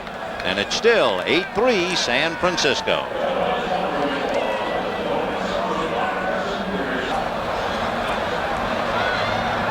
Scotty Gurelch running for a base hit, but Ryne Sandberg throws him out. 1 down in the 6th inning. Matt Williams has made a couple of dazzling plays at third base, particularly against Dwight Smith, and Scotty Gurelch over to talk to him. Is he thanking him or telling him to back up? I mean, he's taking 2 shots down at third base. Said, listen, back up over there before you get hurt. 1 away, and here's Brett Butler. Butler singled and eventually came around to score the first run of the game, struck out, then was walked intentionally and scored, fakes the bunt. So Butler doing his job as the leadoff man that he is, on base twice, scoring twice, so you get an idea of what he's like during the regular year when he scored 100 runs. And look at the pressure on the infield. With Salazar and Grace shortening up, he takes another strike. 1-2. Adley Hammaker, the left-hander, begins to throw now in the Giant bullpen. Remember, as Tom mentioned, Scotty Garrelts only has 2 complete games all year. 1-2 the count to Brett Butler. Salazar goes back even with the bag. First inning, Butler went to 2 strikes and simply poked the ball between Dunston and Salazar. Here against the left-hander, probably try to go to left field again. Koga's trying to stay inside. He's going to go to left. He's going to have to inside out the ball. Dwight Smith way around in left field, and Walton on the left field side of second base in center field. So it's the way they expect Butler to hit the ball. Fouled away.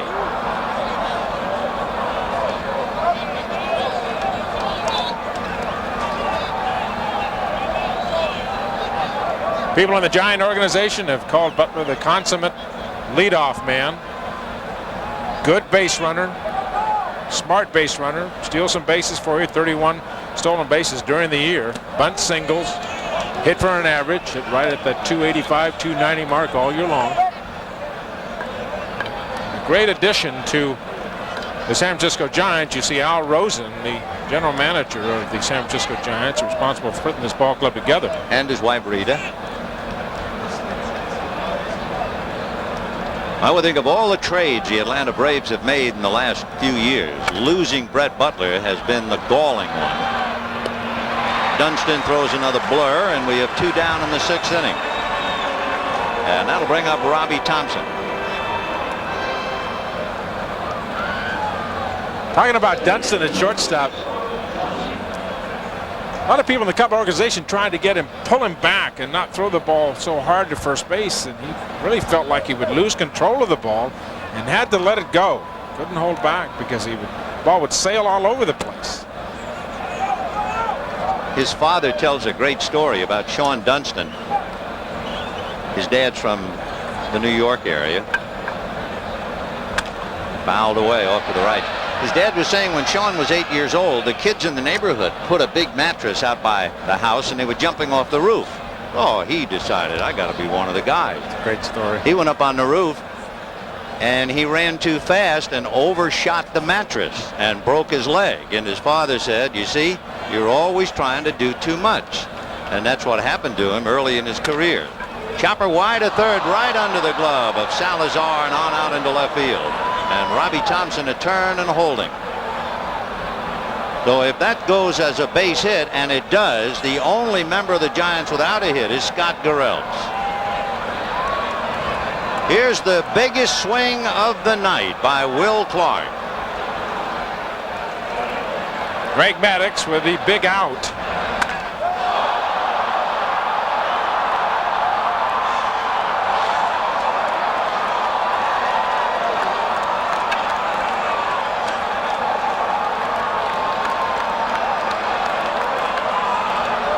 And now Will Clark at this very moment fouling one away.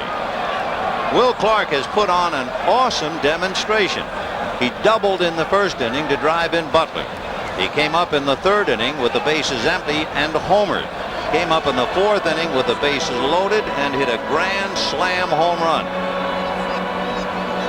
6 RBIs. No one has more than 6 in one game in postseason play. That's LCS and World Series.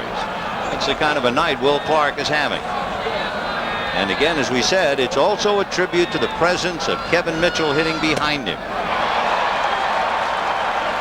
0-2.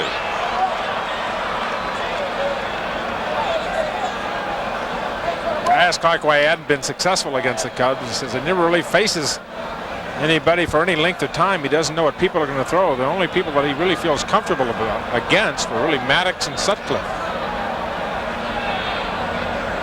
And he promptly bangs it up the middle. He is 4 for 4, and Robbie Thompson is not about to stop at second. Well, that is an awesome display, isn't it? A single, a double, and 2 home runs, including a grand slam. Coming at you. Here against the left-hander, simply going right back up the middle. Another rally put together by the Giants with 2 outs. They turn it on, they can be a real scoring machine. They're 26 and 14 in blowouts during the year. A blowout meaning that they win a game by more than 5 runs. 26-14. Here's Kevin Mitchell, first and third, and 2 out in the 6th inning. 8-3 Giants in the dirt. Good save by Rick Rona. Ball 1, 1-0.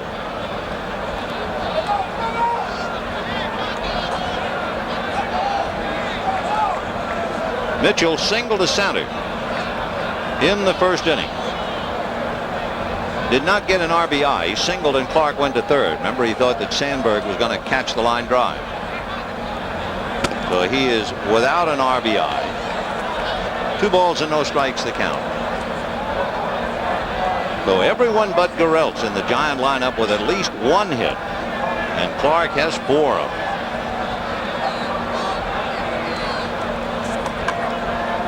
Thompson down the line from third. Clark from first. In the dirt, gets behind the plate, and the runners hold anyway. Even despite the bad throw to the plate, Thompson had no thought of coming, and Clark, with the bruised chin, had no idea that he was going to run to second. So the Cubs got away with that, and they count 3-0. Now you say to yourself, 3-0 to Kevin Mitchell. Would you even bother pitching to him? You might wonder why Will Clark stayed at first base.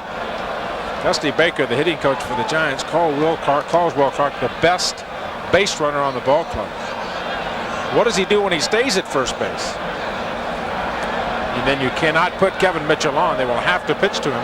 Why? Unless Don Zimmer says, heck with it, put him on. Why would you pitch to him? 3-0? But that's why Clark stayed at first base. Yep. Now, if he hits a 3-0 pitch into Northern, well, he doesn't. He hits a high foul, but you knew. I mean, if you're Roger Craig, you ought to say, thank you. I'm going to let my big guy go 3-0. And he fouled it off. There you see Thompson at third base. His initial reaction was hesitation. And as soon as you hesitate, you're really lost in that situation. The ball not far enough away from Rona to score after the hesitation. Thompson at third, Clark at first, 2 out in the 6th. And the count 3-1 to Kevin Mitchell. And he hits a high drive to dead center. Back goes Walton. Under it now.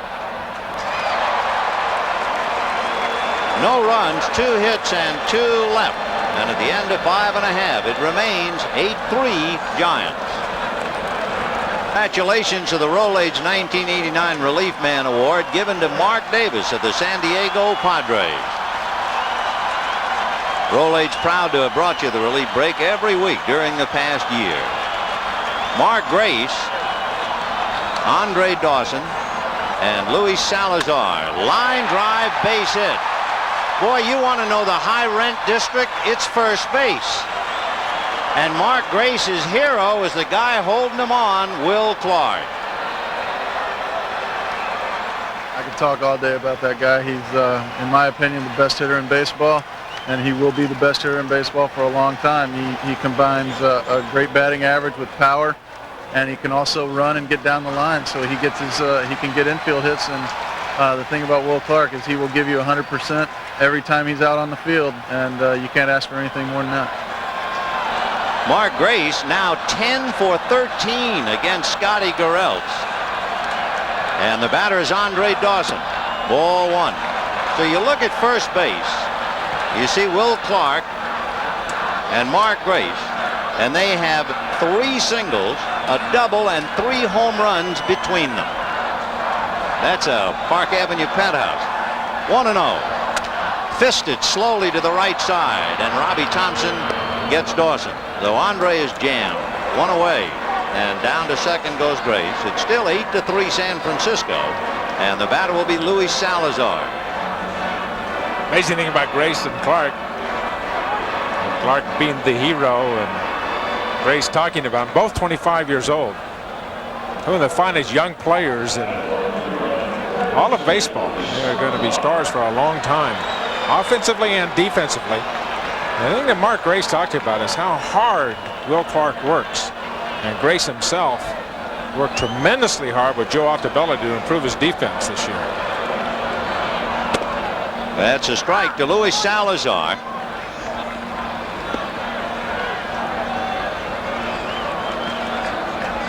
That was when Will Clark singled in the 6th inning.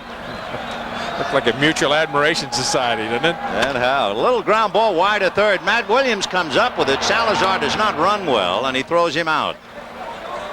So Matt Williams taking a possible hit away from Salazar.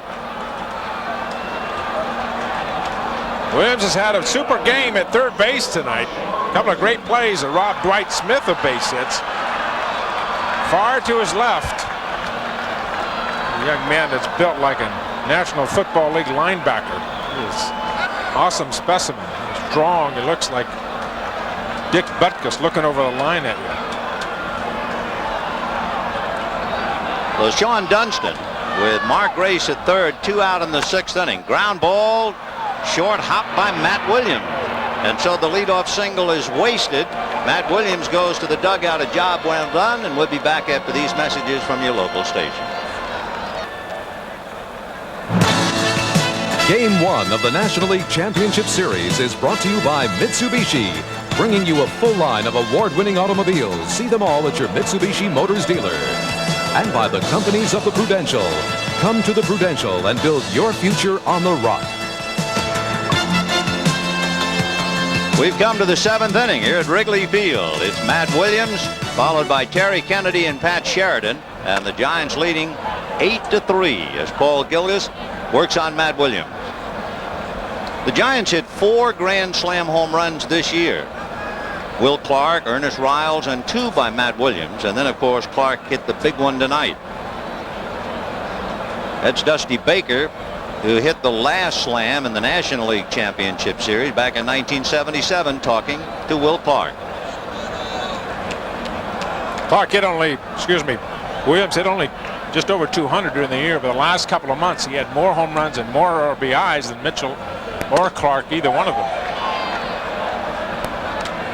Bruce Fremming, if they want to ask him, and the count 0-2. That sets up the point very well. After the 1st of August, Williams did not have any average to talk about at all. Hit only .202. He hit his first Grand Slam home run last year, and then 2 this year.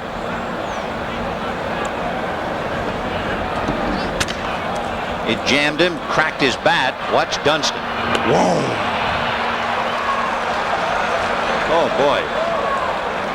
You know, this Sunday, join NBC Sports for the unmatched excitement of the NFL, beginning at 12:30 Eastern with NFL Live. And some of you will see Buffalo's Machine Gun Kelly lead the Bills into the Hoosier Dome to battle Eric Dickerson and company.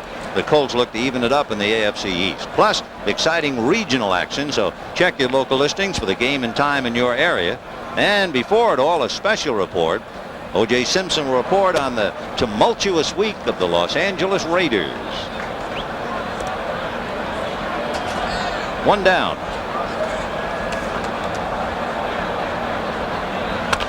Ground ball back of first, backhanded by Mark Grace. 2 down.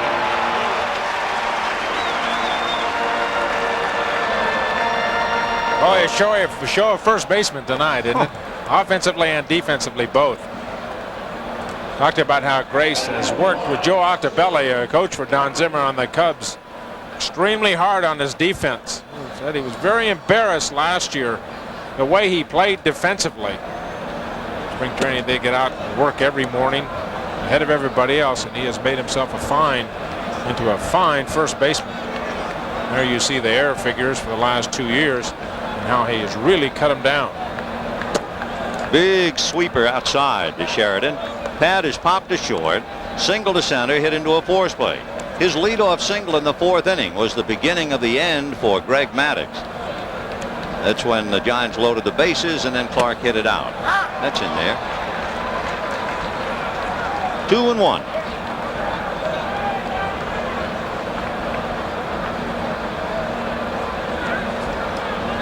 Giants did not get a lot of production from their right fielders this year, but Sheridan gets the start tonight, drives one to center. Walden has it get off his glove, and Sheridan, who runs very well, is going to keep on going.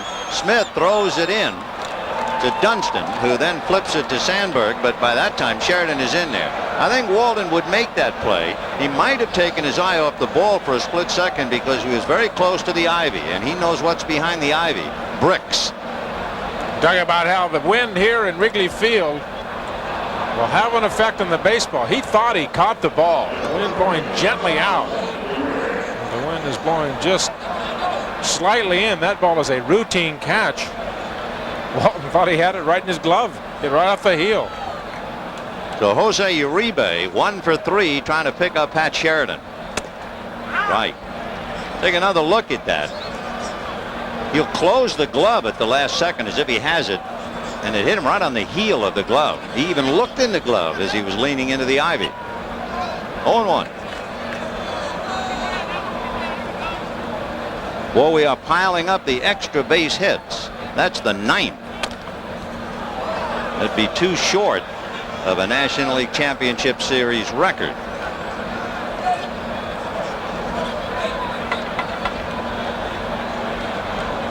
Giants with a dozen hits. 0-2 the count to Uribe. Giants 8, Cubs 3, top of the 7th.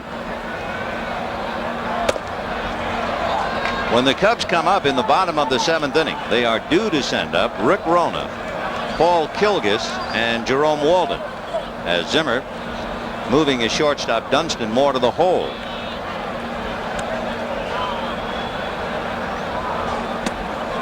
Two and two.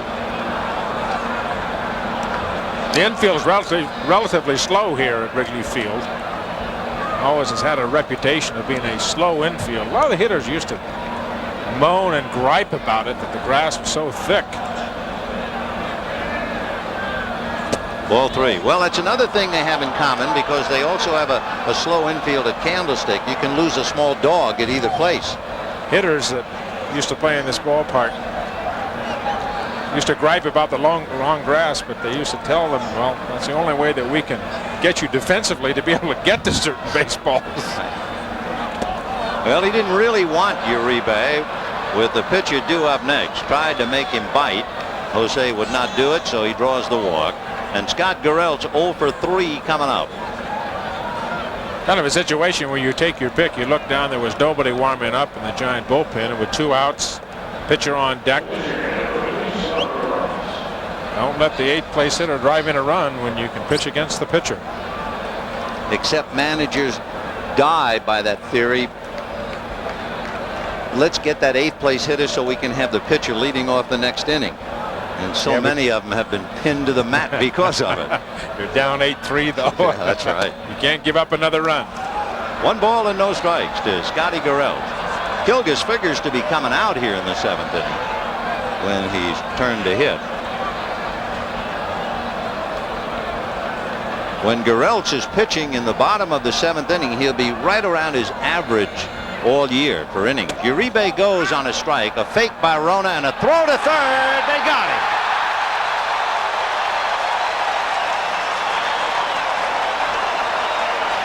Fine play by Rick Rona. He made a good fake, good full arm extension like that. And that's the only way. No half fake, full fake. You really give Rick Rona tremendous credit for that follow through. It's the great arm extension and fake by Rona. This is the way to fake a throw. All the way, not shaking the ball like you're listening to something inside of it. And because of that arm extension, Sheridan was hung out to dry and nailed by Salazar. And look at his reaction. Well, it's 8-3 in favor of the Giants, bottom of the 7th. Rick Rona will start it off. Marvell Wynn is out on deck to hit for Paul Kilgus, and then Jerome Walden.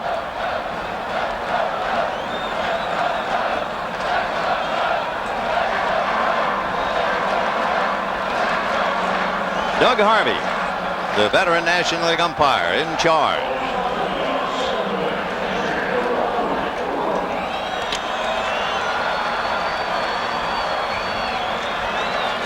Rick Rona had a fine night with the glove and a bad night with the bat. He has struck out twice. Steve Wilson, a left-hander, throwing in the Cub bullpen. So Kilgus is finished. It's been Maddox before, then Kilgus, and soon to be Wilson. 1-1 to Rick Rona. Cubs lost Damon Berryhill during the course of the season. An arm injury, and then the catching chores shared between Rona and Joe Girardi.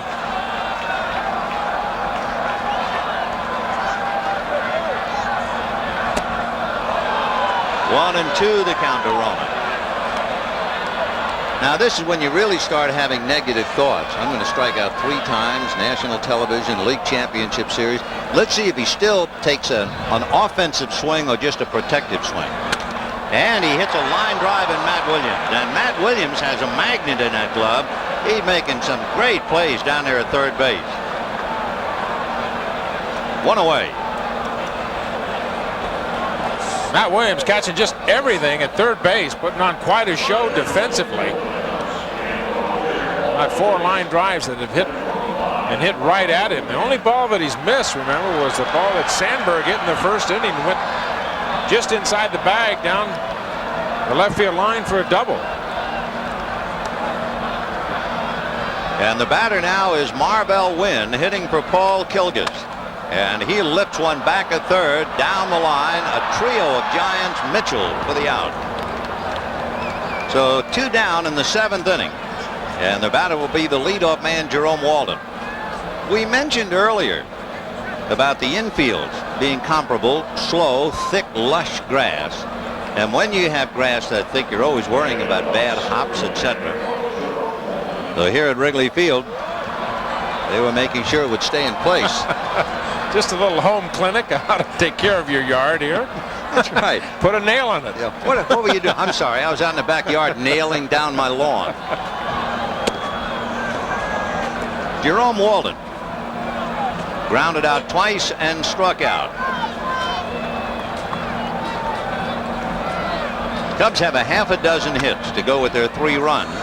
But as you watch the game unfold now, you realize they had a golden opportunity in the 2nd and 3rd innings to catch Garrelts. In the 2nd inning, they had Salazar triple. He was the tying run, and they couldn't pick him up. In the 3rd, they had a home run, a single, and a walk, but had only 1. And then Garrelts has straightened up his act. Scotty retired 7 in a row, gave up a base hit, and he's retired 4 in a row. And it is still 8-3 Giants, bottom of the 7th. 2-1. Now back. Walden's been bothered by a hamstring pull, although Jerome said that he's 95% ready. And that's good enough, more than good enough.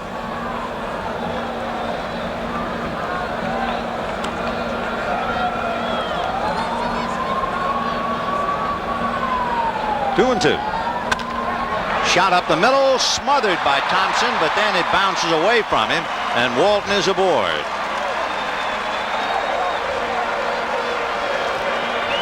So Walden gets the 7th Chicago hit, and the batter will be Ryne Sandberg.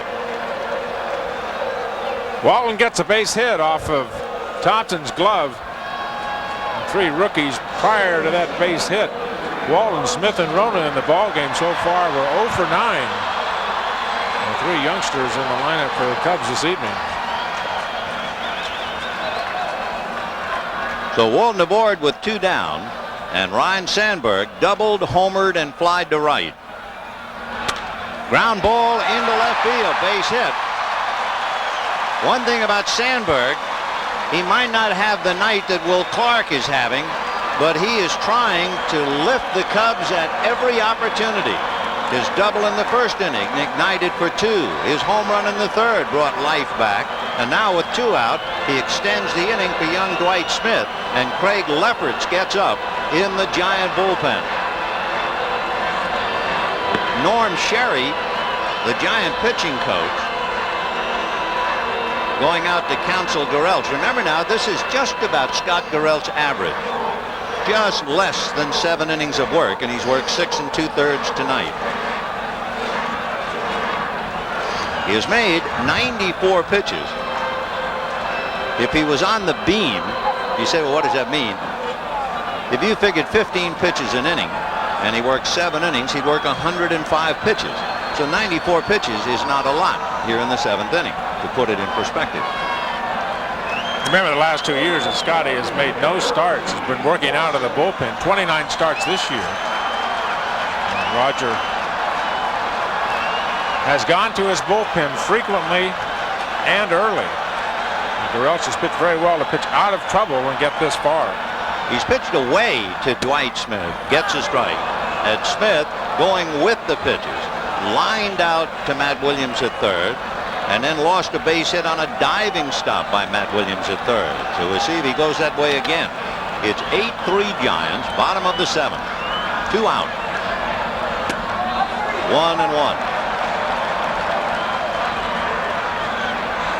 You can see that pitch, how he looked like he was very awkward delivering the ball. Talked about it before. One of the things that Scotty did as a reliever, felt that he had to throw every pitch like it was a Nolan Ryan fastball instead of having some control of that fastball. 1-1. And that's hit to center. Going back is Butler and picks it off. So Dwight Smith is going to go 0 for 4 in the box score, but he's hit 3 balls right on the button, and it's still 8-3 Giants. This telecast is presented by authority of Major League Baseball and may not be reproduced or retransmitted in any form without the express written consent of Major League Baseball. The Cubs make 2 changes. Marvell Wynn, who batted for Paul Kilgus, stays in the game batting 9th in center field, and Jerome Walton will come out, and Steve Wilson will go in his spot. So Wilson 6-4, and he'll be pitching to Bill Bath, who's coming up to hit for Scotty Gurelts. So it'll be Bath, Butler, and Thompson, and Craig Lefferts will be pitching the bottom of the 8th inning.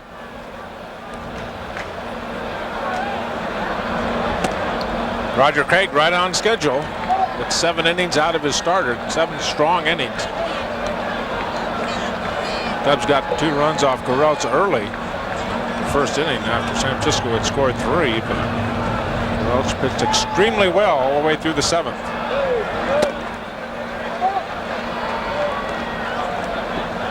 One ball and 1 strike. It's been Maddox, followed by Kilgus, and then Wilson.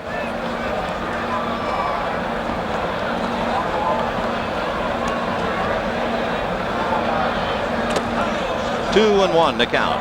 If you joined us late, the Giants got 3 in the first inning, and the Cubs came back with 2. Each side scored in the 3rd inning, but the Cubs left the tying run in the bottom of the 2nd. They had Salazar triple with nobody out.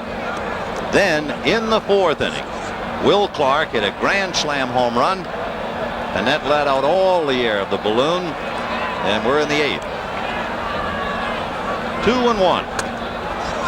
The Wilson now behind 3-1 to Bill Bate, leading off here in the 8th. Wilson came over in the big trade during the winter with the Texas Rangers. Don Zimmer used him during the season as a fill-in starter. And he pitched extremely well for the Cubs. Talk about him being in the starting rotation next year for Chicago. 3-2. Ball made me jump. You got to dodge those line drives. See the home plate camera. The camera right behind home plate. See, that's a conditioned reaction. You see, as an ex-pitcher, you see those line drives coming at your head. You got to get out of the way. In your sleep. 3-2. Got him.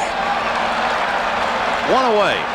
You know, when you come here to Chicago for the League Championship Series, there must be 1,000 ads, and every product in and around Chicago, every form of conveyance, is the official this, the official that, including the official firehouse of the 1989 World Series and playoff. But how about this one?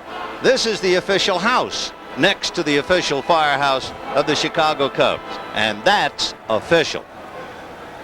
The fire engine, and inside, the Firehouse 5.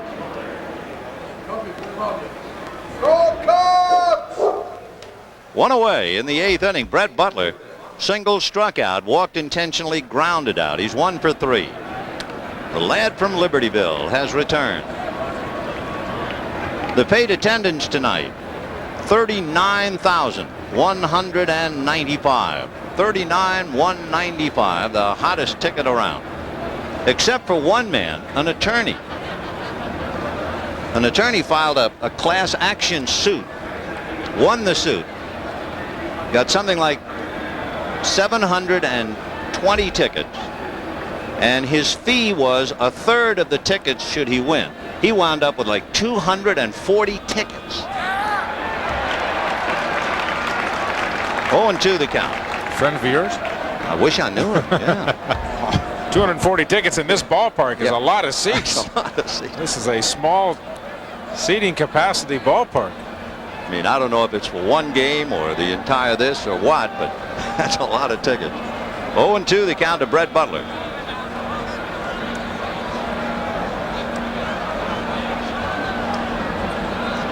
The Giants coming into Wrigley Field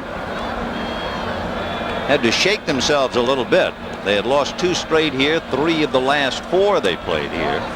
And the Giants had not been playing well the final week of the season. They lost 5 out of 6. But Roger Craig was not worried about his ball club because over the long haul, the last month, he won 20 out of 30. And tonight, with an incredible performance by Will Clark, a single double and 2 home runs, including a slam, the Giants are leading 8-3. You'd think Craig coming in here would be happy to win 1 out of 2 in the visiting ballpark. Big psychological edge getting on top, winning game number 1. Don Zimmer would have loved to have won 2 here in this ballpark. And now tomorrow night, hopefully, if the Giants hang on, we'll have to settle for a split if they can win. 3-2 the count to Brett Butler.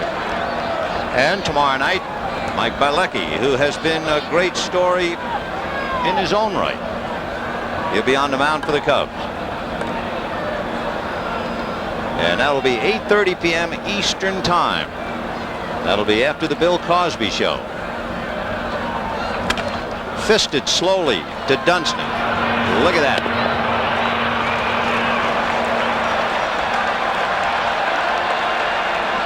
So Dunston throwing BBs over there to Mark Grace. And we have 2 down in the 8th inning.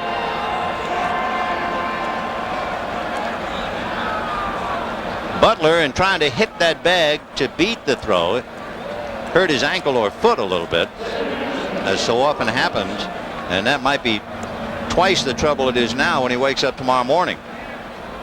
He'll have to get some ice on that. That last stride to first base, you can see him jump out there, and if you hit the side of the bag, it'd roll over and twist that ankle some. Take a look at him as he is going to try and beat Dunston's throw. Oh yeah, that left foot hit down, toes into the dirt, top of the foot right on the bag. That had to hurt. Chopper to third, backing up is Salazar. And once you begin to back up, you let the ball play you are asking for trouble, and Salazar's got plenty of it. He had a ball get under his glove in the 6th inning, and now he backs up and he'll draw an error. The second time that Salazar has really played the ball exactly the same way. Louis, a very versatile player, can play in the outfield, can play in the infield, do a lot of things for you, but he's a liability defensively, cannot play defensively as well as Vance Law, who he replaced at third base for Chicago. And what really annoys the people here in the ballpark is that error by Salazar allows guess who to come up with 2 out. Mr. Clark, if you please.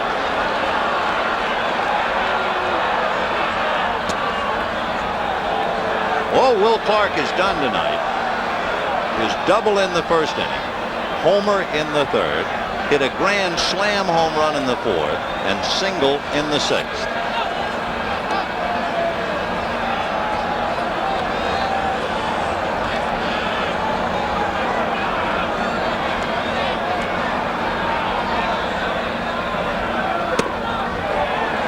Two balls and no strikes. Amazing when you think about Clark in 1985 was playing his first year of professional baseball, played A-ball in Fresno, California, in the California State League. Next year, starting first baseman in the big leagues for the Giants, and hit close to 290. next 2 years he turned on the power. In the dirt, pushed up along third, no chance to get Thompson, who moves into second base.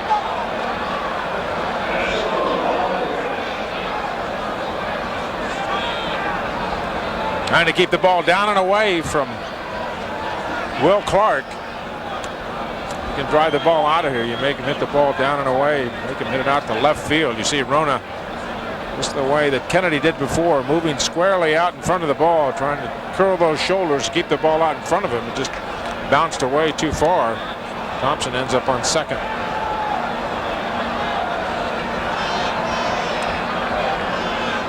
(3-0).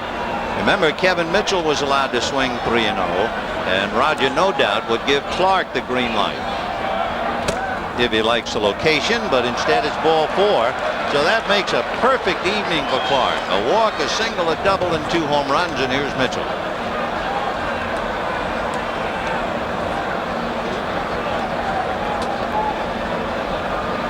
The theory of how to hit, as proposed by Kevin Mitchell.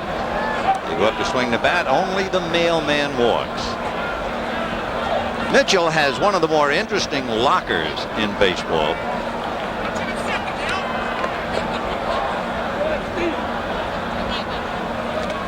Ball 1, 1-0. And one of the things, and kids, if you're listening now, this is highly not recommended, but when Kevin Mitchell has a cold, he eats Vicks. And now it says on the label, don't eat Vicks, but he eats Vicks. And you know, who's going to tell Kevin not to eat Vicks? 5'11", 210, and you say to him, well, when you have a cold, you're supposed to rub it on your chest, under your nostrils. He said, it makes me feel good. That's Scott Sanderson down in the Cub bullpen.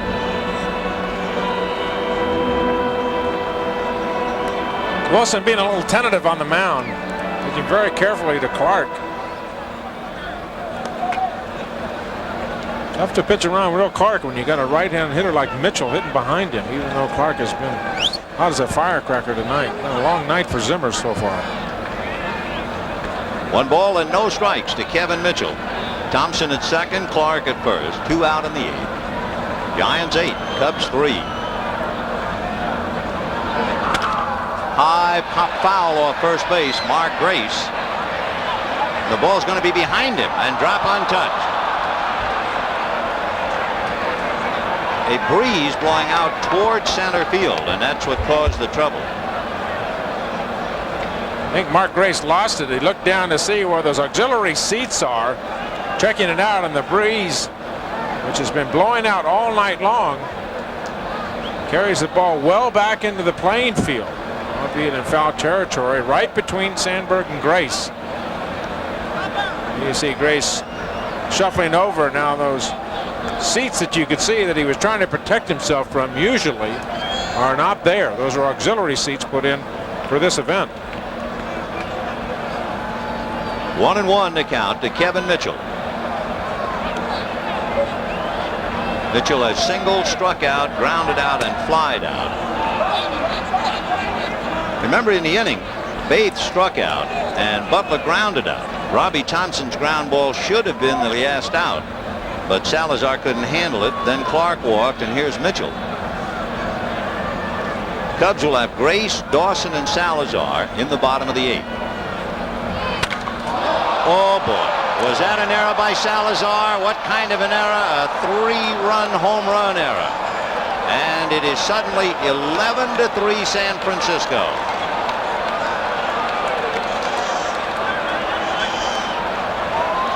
The mailman not only walks, the mailman delivers. And Mitchell has just delivered his second hit and 3 RBIs. So Steve Wilson is welcome to the club. All 3 runs unearned because of the error by Salazar. That's just a line drive right out of here. Fastball up in the zone, out over the plate. Not much on it.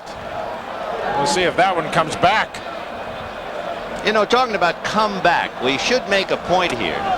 Strike 1. In 1984, when the Cubs were last in the league championship series, They won the first game against San Diego. You know what the score was? 13-0.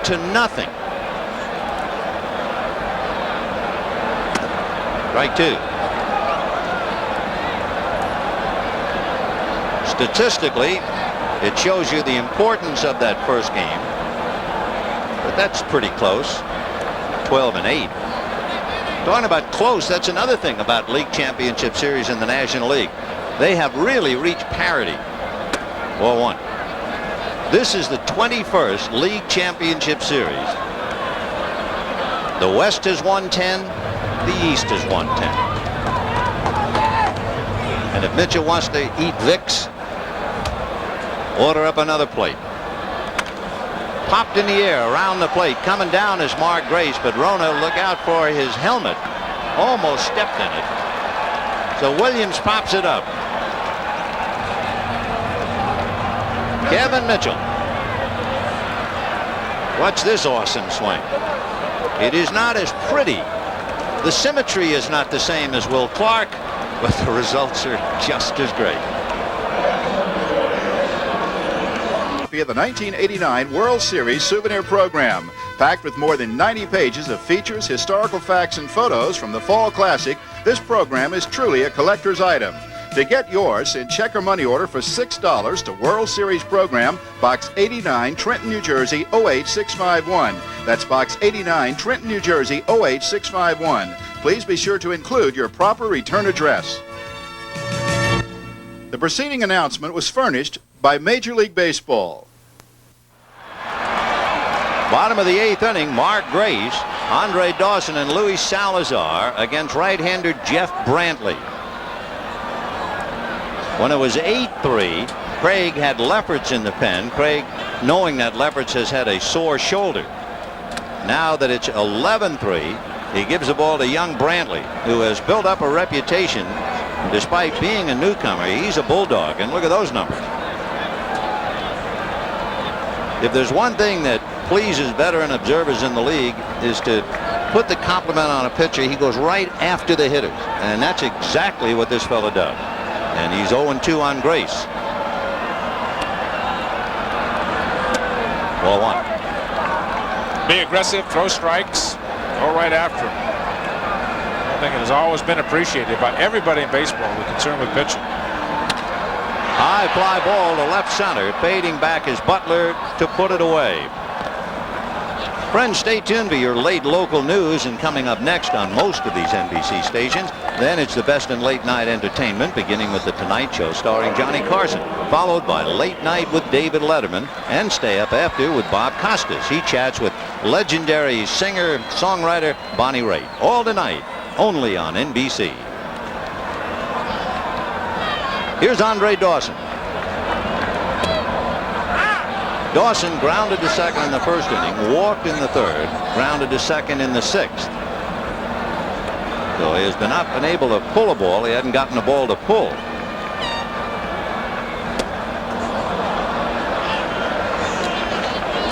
The big lead allows Roger Craig to save Lefferts. Then he talked about Lefferts had a sore shoulder. Said it felt a lot better after taking about a week off, but a big lead like that, you can save him for tomorrow night. And the fastball just puts Andre Dawson on the shelf. I mean, he just threw that right by him.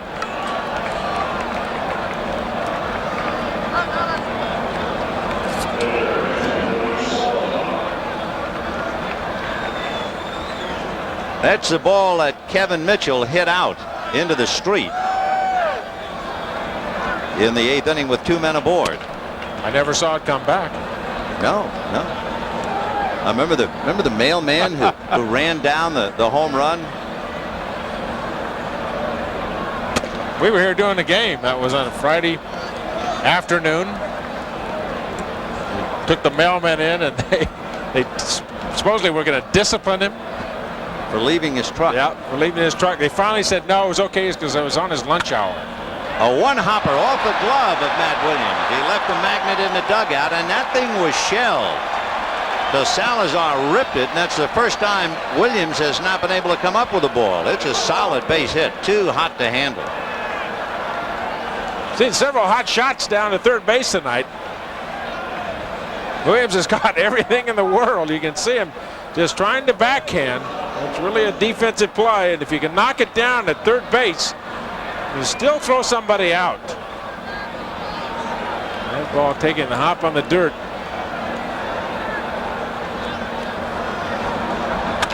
Sean Dunston going to right field, and Pat Sheridan is there to put it away. No runs, 1 hit, a man left. At the end of 8, 11-3 San Francisco. We've reached the 9th inning here at Wrigley Field, and the Giants enjoying a commanding lead 11-3. One of the Giants' stories is the reaction on a fly ball by Sean Dunston in the 8th inning. It was caught by Pat Sheridan. It didn't seem to be much, but look at that. One of the great emotional stories, Dave Dravecky. They also serve who only stand and wait. Kurt Manwaring fouls it away. Dravecky, who overcame cancer and the resulting operation, came back to win, then broke his arm. But his perspective is perfect. In fact, he wrote an open letter saying that my wife and I are unable to answer all of the people who sent their love and best wishes. It was a beautiful letter. He's quite a wonderful guy. And he has to be one of the great stories in baseball or anywhere, because it is truly an inspiration what Dave Dravecky has done, the mountain he has climbed, and how he has held his head up despite the disappointment. Ground ball down to short. Dunston is on it. It was slowed down by Wilson. 1 away. A lot of people talk about the comeback player of the year at this time. Most of that voting is done. All the voting for MVP and Cy Young, etc., have to be done before postseason play. But if you can talk about a comeback player, well, it's a romantic story. So you think about Lonnie Smith and the great year that he had with the Atlanta Braves, but that's probably the most emotional story in baseball this year. Without a doubt. I saw it last night on TV. I had not seen it before, watching it at the hotel. The delivery of the pitch in Montreal, it's the first time that I had seen it. And I want to tell you, you talk about a delivery of the ball, and all of a sudden, as if he had been shot, and just a knot in your stomach would develop immediately. Went down to the ground and rolled over and over. It was just an awful sight. But how he accepted that was so wonderful. His reaction was not, I've blown it, I've this, I've done that. The reaction was, okay, so be it. Candy Maldonado is going to get his feet wet now. He'll bat for Pat Sheridan. So Manwaring and then Maldonado. 1 ball and no strikes. The Giants really with 3 questions. The season's opened up. Who was going to hit the number 5 spot? They've kind of answered that with Mitch Williams. The closer, they got Steve Bedrosian. Drive to right, but Dawson is there.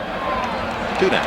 And the other question mark, right field. That's been shared by Maldonado and Sheridan. It's really the one question mark for the Giants that remains unanswered. Maldonado for most of the season playing right field and hitting behind Mitchell in the number 5 spot. And it wasn't really until Matt Williams really developed and began to slug the ball that the number 5 spot in that situation was filled for them. Here's Uribe, singled and walked tonight. 1 ball and no strikes. Grounded out, single, struck out, and then walked. Had that key base hit, a hit and run single in the 4th inning that eventually led up to Will Clark's grand slam. It's 11-3 Giants, top of the 9th inning. 1-1. Mitch Williams getting some work in the bullpen down for the Chicago Cubs. Obviously just getting some throwing in. Temperatures just dropped down. It seems like in the 40s here. And Mitch with no sleeves, no undershirt. Now, Mitch, you're talking about Mitch. You can start bringing out the quotes. Obviously, just getting some work in with the Cubs clinching the National League East. A report from our guys downstairs at 52 degrees. Fouled away. Number of off days that the Cubs have had. He's just trying to stay sharp.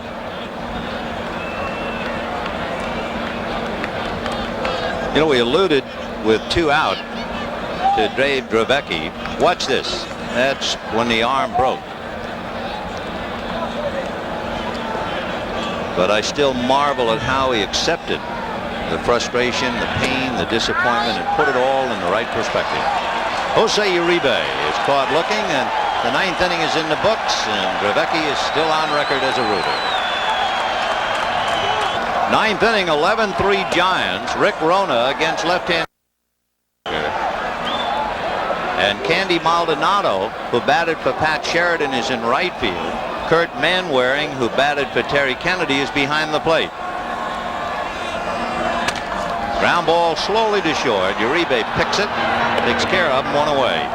Friends, the executive producer of NBC Sports, Terry O'Neill, the coordinating producer of NBC's baseball coverage and the producer of tonight's game, John J. Filippelli. Directed by Andy Rosenberg. Replay producers Tom Roy and Bucky Gunts. Pregame produced by Les Dennis. Directed by Doug Graber. Technical director Marilyn Altman. Facilities technical director Ken Harvey. Roger Craig and the Giants 2 outs away from the win in game 1. And here's Lloyd McClendon batting for Marvell Wynn. 1 away in the 9th. As we mentioned at the very start of the ball game, ground ball to the left of Uribe, off his glove and foot into center, and McClendon is aboard. And it'll be a base hit. Both these teams during the year have come back. The Cubs came back from trailing 9-0 to Houston to win 10-9.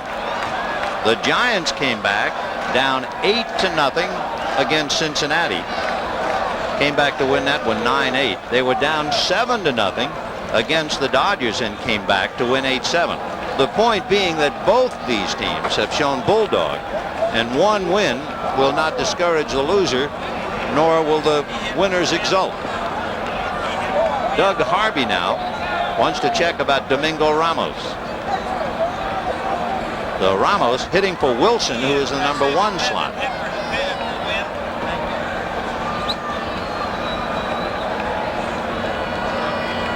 Each team trying to get some people a little bit of work in game 1. So the Cubs have used Law, Wynn, McClendon, and now Ramos, along with the pitchers, Maddox, Kilgus, and Wilson. And the Giants have done the same, using 2 catchers, 2 right fielders,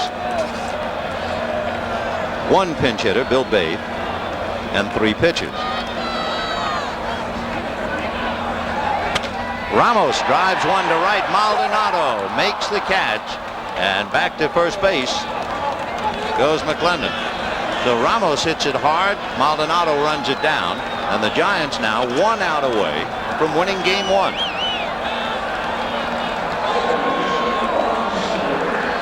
Ryne Sandberg doubled in the first inning, homered in the 3rd, singled in the 7th.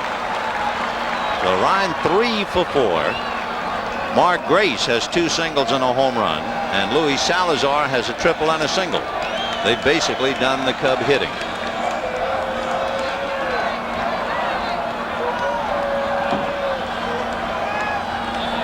Hammaker had to put a pretty good move on because Lloyd McClendon was sprinting back to first base on that pitch, even though Clark is not holding him on. That's really a good move when you're not even held on in your retreat. Sandberg, a fly ball. This ought to do it. Brett Butler is there, and that's it. The Giants win the first game of the League Championship Series. Craig triumphs over Zimmer. Gereltz over Maddox. And this one is history. And the Giants did it with muscle, including a grand slam by Clark, who hit 2, and a 3-run home run by Kevin Mitchell. Game 1 of the National League Championship Series has been brought to you by Today's Chevrolet, who invites you to see why nobody's winning like the heartbeat of America. By Anheuser-Busch, we brew our fine quality beers to be enjoyed responsibly. Remember, know when to say when. By Lennox Heating and Air Conditioning, quality proven over time. Since 1895, must be a Lennox. And by MCI. We are the better long-distance company. MCI, let us show you. The Giants pound the Cubs 11-3. due to an incredible performance by first baseman Will Clark. Let's meet him and go to Marv Albert. Will the Thrill Clark providing many thrills for the Giants tonight. One of the outstanding performances in the history of postseason competition with the 2 home runs, 4 hits, 6 RBIs, shattering a number of records. Not bad for you and teammates who had managed only 2 home runs against the Cubs all season. Well, what happens is anything can happen in a 7-game set, and everybody knows that. No matter what we did during the season against the Cubs, pretty much goes out the window when you go into the playoffs. And lucky to get a hold of a few balls tonight, but I got to give credit to my teammates. They did a great job. Scotty Garrell struggled early, but found his control and did a great job. And also the guys in front of Kevin and myself were able to get on. Well, when you were on deck, were you thinking in terms of facing Ossenmacher? Zimmer did not make the move. He stayed with Maddox, which will be second guess. But I know you've had great success in the past against Ossenmacher. Well, I've hit Ossenmacher fairly well, but also on top of that, I think Zimmer's got a lot of confidence in his starting pitch, and he's stuck with him all year long. And Maddox wasn't throwing the ball that bad, but you know, the pitch that he threw me, he just got it out over the plate a little bit too much. All right, well, congratulations on an incredible night. Thank you. All right, Will Clark, let's get back to Vin and Tom. Thank you, fellas. Game 2 tomorrow night, 8:30 p.m. Eastern Time. 17-game winner Rick Russell, 18-game winner Mike Bilecki. From Wrigley Field in Chicago for Tom Seaver, this is Vin Scully saying so long and see you tomorrow night.